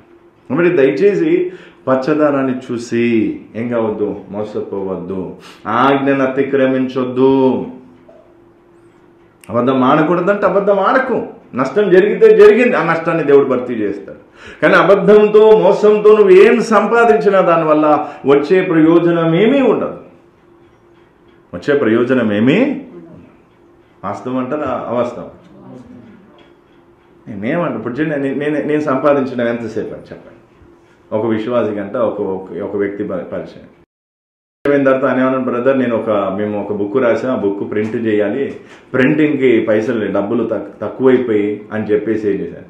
చెప్పేసరికి ఏం చేశాడు, 1000 పంపించిన తర్వాత పంపించినాకైనా బుక్ రిలీజ్ అయిపోతుంది, బుక్ వచ్చేస్తుంది, నేను తీసుకుని చదివేస్తాను అనుకున్నాను. తీరా ఫోన్ చేసి, బ్రదర్ మరి బుక్ ప్రింట్ అయిందా కాలేదంటే, లేదు బ్రదర్ ఇదైంది అదైంది అట్లయింది ఇట్లయింది, ఆ మాట ఈ మాట ఆమె నెలలు సంవత్సరాలు అయిపోయింది. డబ్బులు తీసుకోవడం కోసం ఈయనేం చెప్పాడు, అట్లా నేను కూడా మిమ్మల్ని మోసం చేసి 4 పైసలు తీసుకోవాలనుకుంటే ఏం చేద్దాం, 4 అబద్ధాలు చెప్పి చేయలేకున్నా, సీతయ్య గారి ఇంటి దగ్గర పరిస్థితి బాగాలేదండి, అస్సలు బాగాలేదు, ఇదైంది అదైంది, ఏదో 4 మాటలు జాలి కలిగే మాటలు డబ్బులు తీసుకున్న తర్వాత ఏమైపోయింది, ఇంకా డబ్బులు తీసుకున్నాక నువ్వెవరు నేనెవరు అని అంటుంది. అట్లా సంపాదించే వాళ్ళు ఉన్నారు లేదా? చాలామంది, ఒక్కరిద్దరు కాదు. అందుకే నేను ఎన్నడూ మీరు నమ్మతలేదు, నేను పోలీస్ డిపార్ట్మెంట్లో సేవ చేస్తున్నా, వారి మధ్యలో పోలీస్ డిపార్ట్మెంట్లో ఉన్న అందులో పనిచేసే వారి మధ్యలో సేవ, క్వార్టర్స్కి వెళ్తాం, వాళ్ళ మంది దగ్గర ఎన్నడూ ఒక్కరికి ₹1 కూడా నేను అడగలేదు. ఎన్నడూ మా పరిస్థితి బాగాలేదు, మాకేమన్నా సహాయం చేయమని కూడా నేనేం చేయలేదు. డొనేట్ అనే పదమే నాకు అసలు. చాలామంది ఏంటంటే డొనేట్ చేస్తాను, డొనేట్ అంటే విరాళం ఇవ్వటం. దేవునికి నువ్వు విరాళం ఇచ్చే స్థాయికి వచ్చినావు అంటే నాకు ఇంకా అది డైజెస్ట్ కాదు. ఇంకా దేవుడే నీకు ఇచ్చిండు. డొనేట్ అనే పదం సంఘంలో వాడద్దు. ఏం వాడాలి? ఫ్రీ విల్ ఆఫరింగ్ అంటే స్వేచ్ఛార్పణ. స్వేచ్ఛార్పణ అంటే ఏంటి?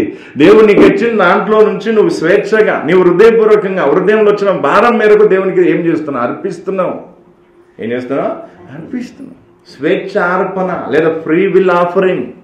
కానీ డొనేట్ అనేది ఉండొద్దు. అర్థమవుతుందా? ఇప్పుడు ఉదాహరణకి ఇది ఎవరన్నా ఇచ్చారండి, ఇప్పుడు శరత్ గారు తెస్తే ఇప్పుడు దీని మీద ఏం కావాలి? శరత్ గారి పేరు. అప్పుడు ఆయన కొంచెం సంతోషం, నాకు కూడా ఏమవుతుంది? ఇప్పుడు నేను శరత్ గారి పేరు రాసేమంటా, ఇదిగో శరత్ గారు తెచ్చారండి అనేసరి సీతయ్య గారికి రోషం వస్తుంది. అయితే నేను కూడా ఇది తీసుకొస్తాను, దీని మీద కూడా నా పేరు వస్తుంది. ఫ్యాన్ రెక్కలను కూడా వదిలిపెట్టరు. డొనేటెడ్ బై అంటే ఇదేంటి? దేవునికి మనం డొనేట్ ఇచ్చే పరిస్థితి. విరాళం. డొనేట్ అంటే ఏంటి? మీనింగ్ ఏంటి? విరాళం ఇవ్వటం అన్నట్టు, దానం చేయటం అన్నట్టు. దేవునికి దానం చేయటమా? నేను జీవితంలో దాన్ని ఏం చేస్తాను. అందుకే ఎవరన్నా డొనేట్ చేస్తే చేయండి అని అంటే నేను డొనేట్ పదమే వాడు, నాకు అది నచ్చని పదం. అందుకే ఈరోజు అర్థం చేసుకోవాల్సింది ఏంటి? ఏం చేయాలి? పచ్చదనాన్ని చూసి ఏం కావద్దు, మోసపోవద్దు. ఎండిపోవడానికి ఎంతసేపు? అది ఆ భయం ఉండాలి. నేను పచ్చగా ఉన్నాను కాబట్టి ఇంకా నాకు తిరిగే లేదు అనుకోవద్దు. విజయరాజు కూడా ఏమనుకున్నాను, నేను ఈ స్థాయికి వచ్చాను కాబట్టి ఇంకా నేనేం చేసిన ఎవరు నన్ను ఆపలేరు అనుకున్నాడు. కానీ ఎదిరించింది ఎవరు? విజయరాజుని ఎదిరించింది ఎవరు? దేవుడే. దేవుని ఎదిరించలేకపోయాడు. దేవుని ఎదిరించక ఓటమి పాలయ్యాడు. కుష్ఠరోగి అయ్యాడు. చచ్చేంత వరకు కుష్ఠరోగిగానే ఉన్నాడు. అందుకే మనం ఆజ్ఞను అతిక్రమిస్తున్నామంటే దేవునికి తిరగబడుతున్నాం. అందుకే ఈరోజు మనం దేవుని తిరగబడే వారంగా ఉండాలి, దేవుని ప్రేమించే వారంగా ఉండాలి. ప్రభువా నేను నిన్ను అందుకే వాక్యం ఉందిగా, దావీదు ఏమంటాడు? నేను నిన్ను ప్రేమించుచున్నా. చూడండి ఒకసారి కీర్తనలు ఎంత చక్కని మాట.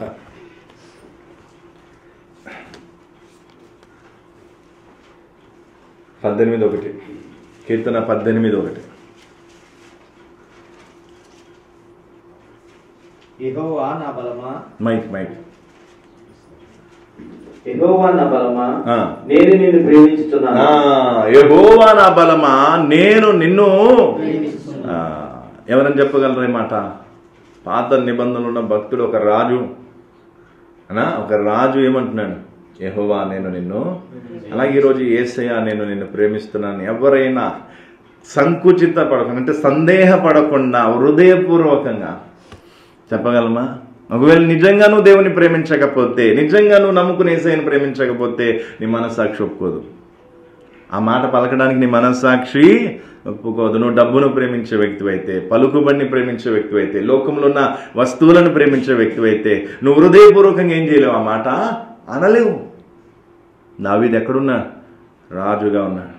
వందల వేల లక్షల ప్రజల మీద రాజుగా నియమింపబడ్డాడు. ఒక సింహాసనం మీద కూర్చున్నాడు. చుట్టూ రక్షక భటులు ఉన్నారు. ఎంత గొప్ప సైన్యం ఉంది. శత్రువులు, ఈ రాజును బట్టి శత్రువులు భయపడే స్థితి. అంటే ఇంత ఉన్నత హోదాలో ఉండి కూడా ఏమన్నాడు? నేను నిన్ను ప్రేమిస్తున్నాను. అలాగే నువ్వు ఇక్కడి నుంచి ఇంకెంత పైకి పోయినా సరే, అనా లెక్క పెట్టుకోలేనంత డబ్బులు నీకు వచ్చినా సరే, డబ్బు కాదు నువ్వు చూడాల్సింది, ఏం చేయాలి? దేవుని ఆజ్ఞ. దేవుని మీద ప్రేమ ఉందనుకో, ప్రభు ఇదే కాదు, నేను డబ్బును కాదు ప్రేమించాను. నేను అంటాను, డబ్బులు మనం లక్షాధికారులు కోటీశ్వరులను చేయడం దేవుని గొప్పేం కాదు, కష్టమేం కాదు. ఒక్క రోజులో అయిపోగలరు. ఒక్క రోజులో దేవుడు ఎవరికి డబ్బులు ఇస్తాడు? ఎవరికి అవసరాన్ని బట్టి ఎందుకు ఇస్తాడు? ఎప్పుడు ఇస్తాడు? వీళ్ళు డబ్బులను చూసినా కానీ డబ్బును ప్రేమించరు, నన్ను ప్రేమిస్తారని నమ్మకం ఉన్నవారికి. అర్థమవుతుందా లేదా? కానీ ఈరోజు మనకేముంది? కొంచెం డబ్బు కనిపించేసరికి ఇక నెమ్మది ప్రేమ ఎటు డైవర్ట్ అయిపోతుంది, డబ్బు మీదకి వెళ్ళిపోతుంది. ఇంకా డబ్బు అంటే ఇష్టం, డబ్బు అంటే ఇంకా అయిపోయింది. నువ్వు డబ్బును ప్రేమించే వ్యక్తివైతే దేవుని ఆజ్ఞల్ని గైకొనలేవు. లోకంలో ఉన్న వస్తువులను ప్రేమిస్తే దేవుని ఆజ్ఞలు నువ్వు గైకొనలేవు. యథార్థంగా దేవుని ప్రేమించిన వారే దేవుని ఆజ్ఞని గైకొనగలరు. అందుకే ఈరోజు నేను ఒకటే మాట, దావీదు అన్నట్టుగా నేను నిన్ను ప్రేమిస్తున్నానని నువ్వు దేవునితో అనగలవా? ఒకవేళ అనలేకపోతే ఈరోజు నీ జీవితం పరిశీలన చేసుకొని సరి చేసుకో. దేవుని మీద తప్ప ఇంకా దేని మీదైనా ప్రేమ ఉంటే ఆ ప్రేమను చంపేసుకో. ప్రభు నాకు ఈ ప్రేమ వద్దు. ఎందుకంటే డబ్బును ప్రేమించడం అనేది మంచి విషయము కాదు. లోకంలో ఉన్న వస్తువులను ప్రేమించడం అనేది మంచి విషయము కాదు. హోదా పదవులను ప్రేమించడం అనేది మంచి విషయము. కొంతమంది ఏమంటారంటే, ఎవరు ఎట్లా అంటారు నాకైతే కొంత తెలిసిన మటుకు, కొంతమంది ఏమంటారంటే పదవి, రాజకీయ నాయకులు ఏ విధంగా అయితే పదవి ఉంటుందా, ఆ పదవిని అధికారాన్ని ప్రేమించి వీళ్ళు ఏమంటారు, మేము అక్కడికి వెళ్ళిపోయి ఏదో సేవ చేస్తామంట. దేవుని సేవ రాజకీయాల్లోకి వెళ్ళి దేవుని సేవ చేయటం కాదు. దేవుని సేవ అంటే ఏంటి? అన్నీ వదిలిపెట్టి వచ్చి చేసేదే సేవ. ఇప్పుడు ఏమంటారు, రాజకీయ సీట్ లేదా ఎమ్మెల్యే, ఎంపీ, లేకపోతే ఏదో అది కావడానికి వీళ్ళు ఏం చేస్తారు? దొడ్డిదారి ఎత్తుకోవాల్సి వస్తుంది, డబ్బులు పంచాల్సి వస్తుంది, మోసం చేయాల్సి వస్తుంది, అబద్ధం చెప్పాల్సి వస్తుంది, ఎన్నో లంచాలు ఇవన్నీ చేసి అక్కడికి ఎక్కి అక్కడ నువ్వేం చేస్తావు? సేవ. అది దేవుని సేవ కాదు. ఇంకొంతమంది మానవ సేవే ఏమంట దేవుని సేవ అంటారు. అంటే మనుషులు సేవ చేస్తే దేవుని సేవ చేసినట్టు ఇవన్నీ కూడా ఏంటంటే తమను తాము సమర్థించుకునే పనులు. అందుకే ఈరోజు అర్థం చేసుకోవాల్సింది, ఏమర్థం చేసుకోవాలి? దావీదు వలె నేను నిన్ను ప్రేమిస్తున్నాను అని యథార్థంగా నువ్వు చెప్పగలవా? ఒకవేళ చెప్పలేకపోతే మరి నేను అంటాను, చాలామందికి దేవుడు ఏం చేస్తాడు? ఇప్పుడు ఉదాహరణకి దేవుడు ఇవన్నీ ఏం చేయాలనుకున్నా? ప్రసాద్ గారికి ఇవ్వాలనుకున్నా. నేను ఒక్కటే ఇచ్చాను, మారిపోయాడు. నేను అంటాను ఇంకా లేదు, ఇంకా ఇవన్నీ నీకు ఇవ్వాలి, నేను ఒకటి ఇస్తేనే ఏం చూపించాను? నీ రంగు చూపించేశాను. ఒక్కదానికే చిన్న ఇల్లు, ఆ ఇంటికే నువ్వు రంగు చూపించావంటే ఇంకేం చేస్తాడు దేవుడు? లేదా చిన్న హోదా, లేదా ఏదో ఒక స్థితి, ఏదో నేను సాక్షిగా నిలబెట్టాలని దేవుడు ఏదో నీకు చేస్తున్నాడు, ఏదో ఇస్తున్నాడు. ఇచ్చినప్పుడు నువ్వేం చేయాలి? అణిగిమణిగి ఉండాలి. అవి లేనప్పుడు ఎలా ఉన్నావో అవి ఉన్నప్పుడు కూడా దానికంటే ఇంకా అణిగిమణిగి ఉండాలి, ఇంకా కిందికి వెళ్ళాలి. ఎందుకు? ప్రభు ఇది నా కష్టం కాదు, ఇది ఏదో నా తెలివితేటలు కాదు, ఇది నీ నడిపింపు, ఇదిగో నువ్వు ఇచ్చిందే సమస్త మహిమకంతా నీకే. ఆ విధంగా నువ్వు ఉన్నావు అనుకో, నువ్వు తగ్గించుకున్నా కొద్దీ దేవుడు ఏమి ఇస్తాడు? ఇంకా ఇస్తా. అది దేవుని మహిమార్థం ఏమవుతుంది? మనకేముంది? ఒక్కటి ఇస్తే అవన్నీ ఒకసారి ఇవ్వండి, ఇంతే, మొత్తం ఒకటి ఎందుకండి, ఇది ఒకటి ఇంతే చాలు. ఈ కొద్ది దానికే మనం ఏమైపోతాం, రంగు చూపించేస్తాం. అలా ఖాళీ నడకన పోయేటప్పుడు ఏం చేస్తా? పోయే ముందు మూలకు పోయి ఏం చేస్తా? ప్రభా నేను నడుచుకుంటూ పోతున్నాను, ప్రభా నేను వెళ్ళి రావటం సాయం చేతండి, బస్సుని జ్ఞాపకం చేసుకో, డ్రైవర్ని జ్ఞాపకం చేసుకో, అన్ని మంచి అన్ని బాగా. బండి వచ్చింది కదా, అది కూడా మనకి కొత్తది. సీసీ పెద్దది. ఇప్పుడు ఏం చేద్దాం, ప్రార్థన బంద్, ఇంకా బుర్రు. దేవుడు అంటాడు ఏంటిది అంటే, నువ్వు ఖాళీ నడక నడిచేటప్పుడేమో దేవుడు కావాల్సి వచ్చింది, దేవుని సహాయం కావాల్సి వచ్చింది, దేవుని కాపుదల కావాల్సి వచ్చింది. అంటే బండి మూదిపోతే దేవుని కాపుదల అవసరం లేదా? ఎంత ఏమంటారు ఇప్పుడు ఈ రోజులో కార్లలో వస్తాయి కదా, ఇది బెలూన్స్. ఎంత బెలూన్స్తో మీరు ఆశ్చర్యం, మీకు తెలుసో లేదో, మన పంజాగుట్ట దగ్గర, హైదరాబాద్ పంజాగుట్ట దగ్గర నుంచి ఫ్లైఓవర్ నుంచి కింద పడ్డది కారు. ఫ్లైఓవర్ ఎవరి మీద పడినా ఆమె చనిపోయింది స్పాట్లో. కానీ ఈయనకు మాత్రం ఏం కాలేదు. లోపల ఏమన్నా బెలూన్స్ ఉన్నాయి. ఆశ్చర్యం. సరే, బెలూన్స్ ఉండొచ్చు, ఏవో ఉండొచ్చు, కానీ దేవునికి ఆపదలు లేకపోతే ఏ బెలూన్ మనలేమి లేదు. అట్లాగే ఈరోజు ఏం చేయాలి? ఈ కొద్ది దానికి ఏం కావద్దు. ఇంకా నేను అందుకే చూస్తూ ఉంటాను, వీళ్ళప్పుడు ఏమైనా మార్పు వస్తుంది అంటే కొంచెం కొంచెం తేడాలు కనిపిస్తూ ఉంటాయి. అంటే దేవా స్తోత్రం, నీకు అంత ఇంకేం చేస్తా, ఎందుకంటే కొద్దిలోనే వాళ్ళు ఏమైపోతున్నారు, మారిపోతున్నారు. దేవుడు నీకు ఎంతైనా ఇవ్వాలనుకుంటున్నాడు. అర్థమవుతుందా?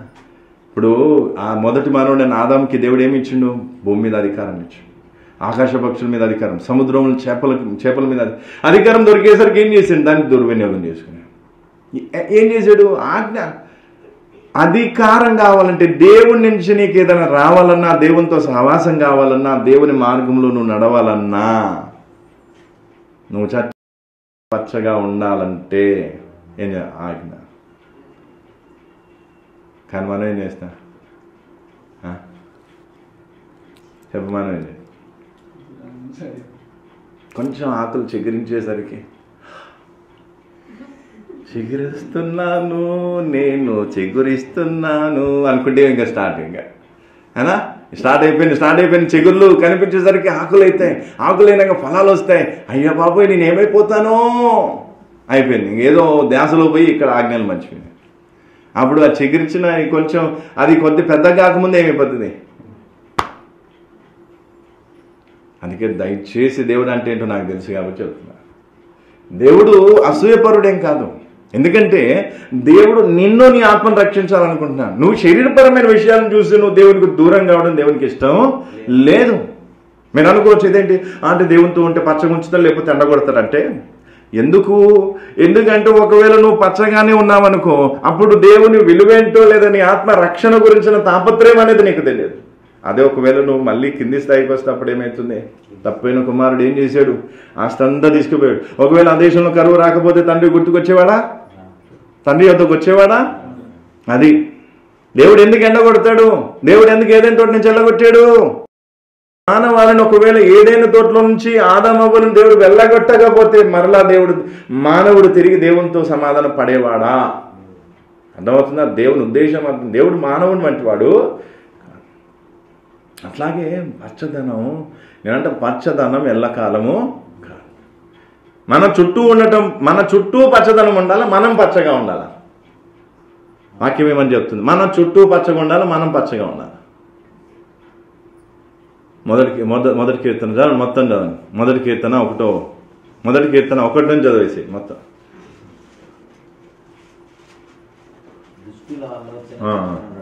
మైక్ మొదటి కీర్తన 1 నుంచి చదవండి. దుష్టుల ఆలోచన చెప్పుకున్నాడక, పాపుల మార్గమున నిలువక, అపహాసకులు కూర్చుండి చోటున కూర్చుండక, యెహోవా ధర్మశాస్త్రమునందు ఆనందించుచు దివారాత్రము దానిని ధ్యానించేవాడు ధనుడు. అతడు నీటి కాలువలు ఎవరను నాటబడిందై ఆకు వాడక తన కాలమందు ఫలమిచ్చి చెట్టు వలె నుండును. అతడి శరీరదంతయు సఫలమగును. హల్లెలూయా. నీటి కాలవల ఓరన నాటబడిన చెట్టు వలె, తన కాలమందు ఫలం ఇచ్చు చెట్టు వలె, పచ్చని చెట్టు. మనం పచ్చగా ఉండాలి, మన చుట్టూ పచ్చగా ఉండాలి. మన చుట్టూ ఉన్నది ఎండిపోవచ్చు, కానీ మనం పచ్చగా ఉంటే పరలోక రాజ్యం అంటారు. అర్థమవుతుందా? అందుకే దయచేసి ఇలాంటి విషయాలు చాలా ఉన్నాయి. రానున్న దినాలు మనం ఏం చేస్తున్నాం. అందుకే నేను ముందే చెప్పినట్టుగా ఎంతసేపు అంటే చాలాసేపు చెప్పవచ్చు, మనం 2 గంటల వరకు చెప్పుకోవచ్చు. చాలా ఉన్నాయి వాక్యాలు, కానీ అది నా పద్ధతి. దేవుడు నాకు ఎంతవరకు నడిపిస్తే అంతవరకు. అందుకే ఇప్పుడు ఏం చేద్దాం?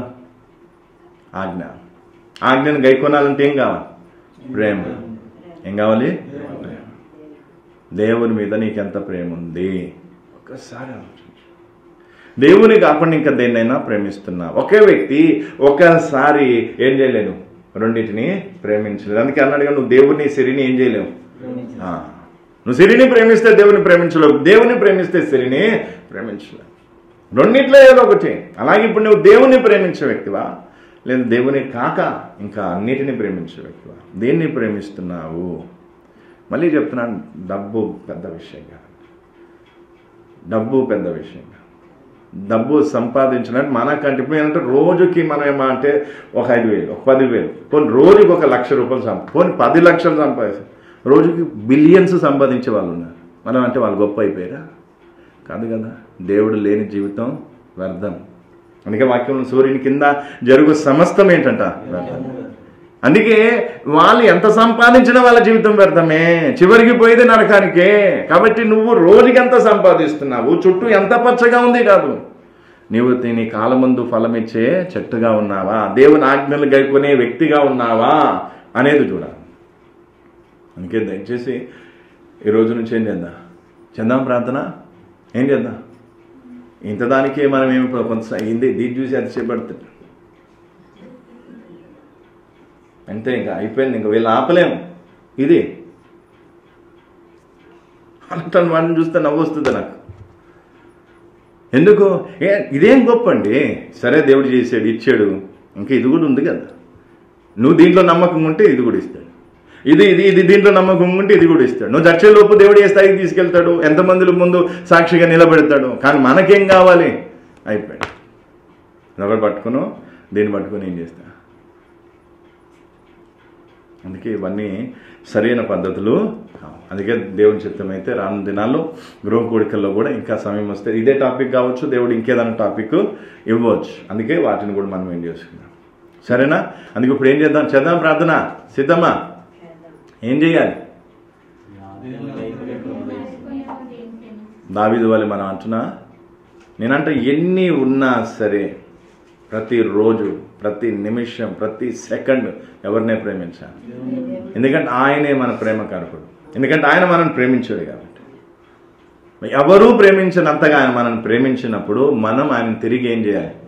ప్రేమించాలి. అది మన బాధ్యత. కాబట్టి మనం ఆయన ప్రేమిస్తే మనం ఏం చేస్తాం? ఆజ్ఞలు గైకొంటాం. చూద్దాం ప్రార్థన చేద్దాం. దావీదు వల్ల ఒక్కసారి నువ్వు అనగలుగుతున్నావా? యెహోవా నా బలమా, నేను నిన్ను అనగలుగుతున్నా? చూడండి ఒకసారి ప్రార్థన. కళ్ళు మూసుకుని ప్రార్థన. దేవుని సన్నిధిలో కొద్దిసేపు వాక్యం ధ్యానించుకుందాం. ప్రార్థన, కొద్దిసేపు ప్రార్థన. హల్లెలూయా, స్తోత్రం.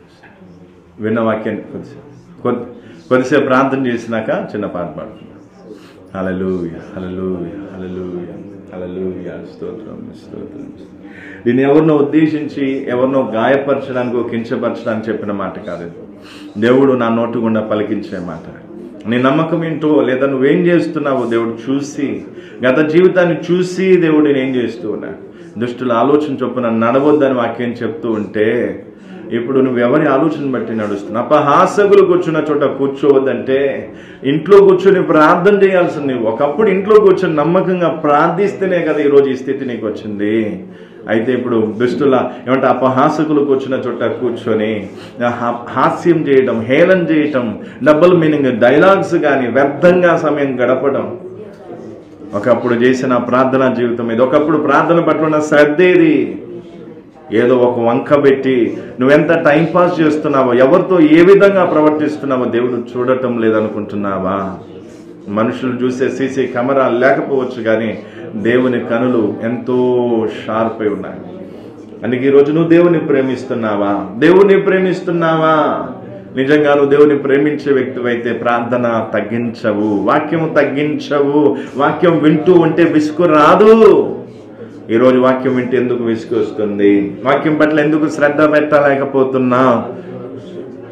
వాక్యం వింటూ ఉన్నప్పుడు ఫోన్లో రాగానే వెంటనే ఫోన్లు ఎత్తేస్తా. వెంటనే అంత ఎమర్జెన్సీ ఏముంది? సీఎం ఫోన్ చేసాడా, పిఎం ఫోన్ చేసాడా, ఇంకెవరన్నా ఫోన్ చేసాడా? అంటే దేవుని కంటే గొప్ప. అందుకే దేవుని మాటను లెక్క చేయటం లేదు. దేవుని మాటను పెడచవన పెడుతూ ఉన్నావు. దేవుని సన్నిధిని నిర్లక్ష్యపరుస్తూ ఉన్నావు. జాగ్రత్త. హల్లెలూయా. ఏదైనా తోట ఖాళీ చేపిస్తాడు దేవుడు. చుట్టూ పచ్చగా ఉందని ఏమంటే మురిసిపోయి వెర్రవీగితే మాత్రం దేవుడు ఎలా బుద్ధి చెప్పాలో అలా చెప్తాడు. జాగ్రత్త. దేవుని సన్నిధిని గౌరవపరిస్తే దేవుడు ఊరుకోడు. దేవుడు రోషం గల దేవుడు. దేవుని మాటను పెడచెవిన పెడితే దేవుడు ఊరుకోడు. జాగ్రత్త. వాక్యం యూట్యూబ్లో విను, నువ్వు ఇక్కడ డైరెక్ట్గా వాక్యం విన్నా సరే, వాక్యం వింటున్నప్పుడు ఫోన్ను పక్కన పెట్టి స్విచ్ ఆఫ్ చేసి దానికి ప్రాధాన్యత కాకుండా దేవుని మాటకు ప్రాధాన్యతనివ్వాలి. ఇలా ఒక్కటే కాదు, ఎన్నో ఉన్నాయి నువ్వు చేసినవి. కాబట్టి అవన్నీ ఈ రానున్న దినాల్లో ఒక్కొక్కటి లైన్గా పెట్టి దేవుడు నేను గద్దించబోతున్నాను. లోబడతావా, బాగుపడతా. అందుకే దయచేసి మళ్ళీ చెప్తూ ఉన్నా, దావీదు వలె నేను నిన్ను ప్రేమిస్తున్నానని చెప్పగలుగుతున్నావా? లేదా నీ ధ్యాస, నీ ప్రేమ వేరే వాటి మీదకి వెళ్ళిపోతుందా? చూడు, ధ్యానించుకో, పరిశీలన చేసుకో.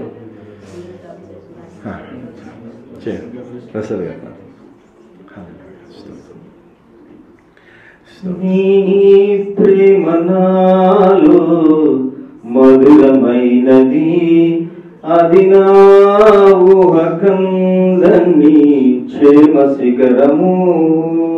నీ ప్రేమ నాలో మధురమైనది, అది నా ఊహకందని క్షేమ శిఖరము. ఏరి కోరుకున్నావు ప్రేమ చూపి నన్ను, పరవశించినాను మహిమ పరతు నిన్నే. సర్వకృపానిధి నీవు, సర్వాధికారివి నీవు, సత్య స్వరూపివి నీవు, ఆరాధింతును నిన్నే. సర్వకృపానిధి నీవు, సర్వాధికారివి నీవు, సత్య స్వరూపివి నీవు, ఆరాధింతును నిన్నే. నీ ప్రేమ నాలో మధురది, అది నా ఊహకందని క్షేమ శిఖరము. చేరితి నిన్నే విరిగిన మనసుతో, కాదనలేదే నా మనవులు నీవు. చేరితి నిన్నే విరిగిన మనసుతో, కాదనలేదే నా మనవులు నీవు. హృదయము నిండిన గానం నన్ను నడిపే ప్రేమ కావ్యం, నిరతము నాలో నీవే చెరగని దివ్య రూపం. హృదయము నిండిన గానం నన్ను నడిపే ప్రేమ కావ్యం, నిరతము నాలో నీవే చెరగని దివ్య రూపం. ఏమి బాహుబంధాల అనుబంధమా, తేజో విరాజా నీకే నా యేసు రాజా. ఆరాధన నీకే, తేజో స్తుతి మహిమలు నీకే నా యేసు రాజా. ఆరాధన నీకే. నీ ప్రేమ నాలో మధురమైనది, అది నా ఊహకందని క్షేమ శిఖరము. దయచేసి చివరి దినాల్లో ఉన్న నూతన సంవత్సరం తీర్మానాన్ని బట్టి మనం రానున్న దినాల్లో బతుకుదాం, జీవిద్దాం. దావీదు వలె యెహోవా నా బలమా నేను నిన్ను ప్రేమిస్తూ ఉన్నానని చెప్పే జీవితాన్ని మనం జీవిద్దాం. చెప్తూ ఉన్నాను, ఇతర వాటిని ప్రేమించి దేవుణ్ణి ప్రేమించగా, దేవుని ఆజ్ఞను అతిక్రమించి పాపపు జీవితాన్ని జీవించగా దేవుని వాక్యాన్ని దీవించినగా. మన మధ్యలో ఉన్నటువంటి దీవెనమ్మ ప్రార్థన చేస్తుంది. మైక్ తీసుకుని మై ఫోన్లో వినిపించాలి.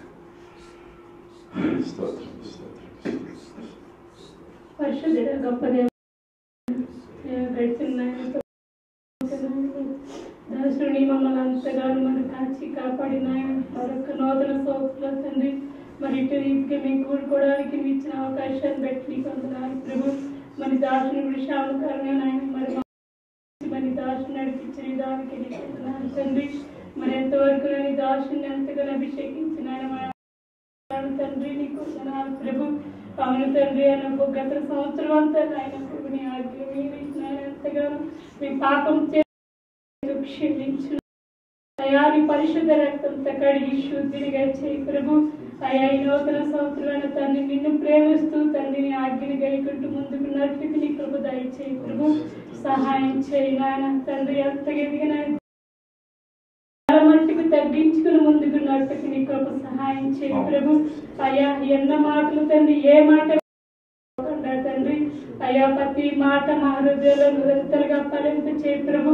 అయ్యా ఏ మాట పెడచవును పెట్టక నీ వాక్యానుసారంగా నట్టుకునైనా అనేకులకు మాదిరిగా ఉంటే నీ కృప దయచేయమని అడుగుతున్నాను ప్రభు. సహాయం చేయినా చేసిన మేలు ఉపకారాలు అన్నిటికీ మరవకుండా అయ్యా ప్రతి క్షణం కృతజ్ఞత కలిగి అయ్యా నిన్ను చూసుకుని ముందుకు సాగుటకు నీ కృప దయచేయి ప్రభు.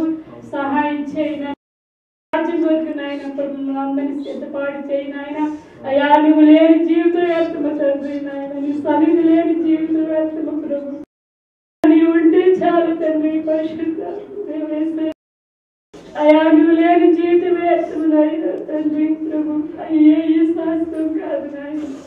అయ్యా నువ్వు లేని జీవితం అయితే వద్దు ప్రభు నాయన. బతుకు తిరుమల నువ్వు కావాలి ప్రభు. సహాయం చేయండి అయ్యా. ఇకనైనా ప్రభు మరి అనేక మార్లు బాధ పెట్టినందుకు దయతో క్షమించమని తండ్రి కనికరించి దయచూపని అయ్యా. ఇక నేను మనుషులు చూసి భక్తి చేయగా మనుషులు మాటకి చోటు ఒక నాయన. అయ్యా నిన్ను చూసుకుని ఆజ్ఞని చూసుకుని నాయన వాక్యాన్ని జ్ఞానించుకుంటూ ముందుకు సాగుటకి నీ కృప దయచేయమని సహాయం చేయమని అయ్యా. మరి చిన్న ప్రార్థన ఆయన పాదాలు చదివి చేర్చుకుని మహిమా ఘనత నీకు ఆరోపిస్తూ ప్రభు క్రీస్తు నామములో అడుగుతున్నాను తండ్రి. పరిశుద్ధుల తండ్రి నీ కొందనాలు స్తోత్రాలు. మరొకసారి మమ్మల్ని అందరినీ కూడా నీ సన్నిధానంలోని మమ్మల్ని చేర్చి ఈ యొక్క ఫాస్టింగ్ ప్రేయర్లో నీ సన్నిధిలో మేము నేను స్తుతించడానికి వాక్యం చేత మేము సరిచేయబడ్డానికి నువ్వు ఇచ్చిన అవకాశం బట్టి నీకు వందనాలు. అవును తండ్రి దావీదు అన్నట్టుగా నేను నిన్ను ప్రేమిస్తున్నానని ధైర్యంగా చెప్పే జీవితాన్ని మేము జీవించడానికి సహాయం చేయి. నీ ఆజ్ఞలు గైకునే జీవితాన్ని మాకు ప్రసాదించు. ఆకలి అవసరతకు లేదా ఆశల కోరికలకు లేదా ప్రభు మరి ఇక ఇతర వాటికి మేము చోటు ఇవ్వకుండా ప్రభు నీవు ఆజ్ఞలను ప్రభు ఆచారాల పద్ధతులు కాకుండా నీ ఆజ్ఞలను గైకునే మంచి భయభక్తులు కలిగిన నిన్ను ప్రేమించే వ్యక్తులంగా మేము ఈ చివరి దినాల్లో ఉండుటకు ఈ నూతన సంవత్సరంలో మేము సాగుటకు సహాయం చేయమని మరొకసారి మమ్మల్ని అందరినీ సమకూర్చి ఈ విధంగా మాతో మాట్లాడాలి. వందనాలు స్తోత్రాలు. సమస్త మహిమ ఘనత నీకు ఆరోపిస్తూ వచ్చిన ప్రతి విశ్వాసాన్ని బట్టి వారి కుటుంబాన్ని బట్టి నీకు వందనాలు. ప్రసాద్ గారిని బట్టి వారి కుటుంబ సభ్యులను బట్టి కూడా నీకు వందనాలు స్తోత్రాలు. మమ్మల్ని అందరినీ కూడా ఎంతవరకు కాచి కాపాడని వందనాలు. మాట్లాడిన విధానాన్ని బట్టి నీకు వందనాలు ప్రభు. నీకు వందనాలు. యేసు క్రీస్తు నామమున అడిగి వేడుకుంటున్నాను తండ్రి. ఆమేన్. ప్రభు యేసు క్రీస్తు కృప దేవుని ప్రేమ పరిశుద్ధాత్మ సహవాసం మనందరికి సదాకాలం తోడే ఉండును గాక. ఆమేన్. Hallelujah. Hallelujah. Hallelujah. Praise the lord.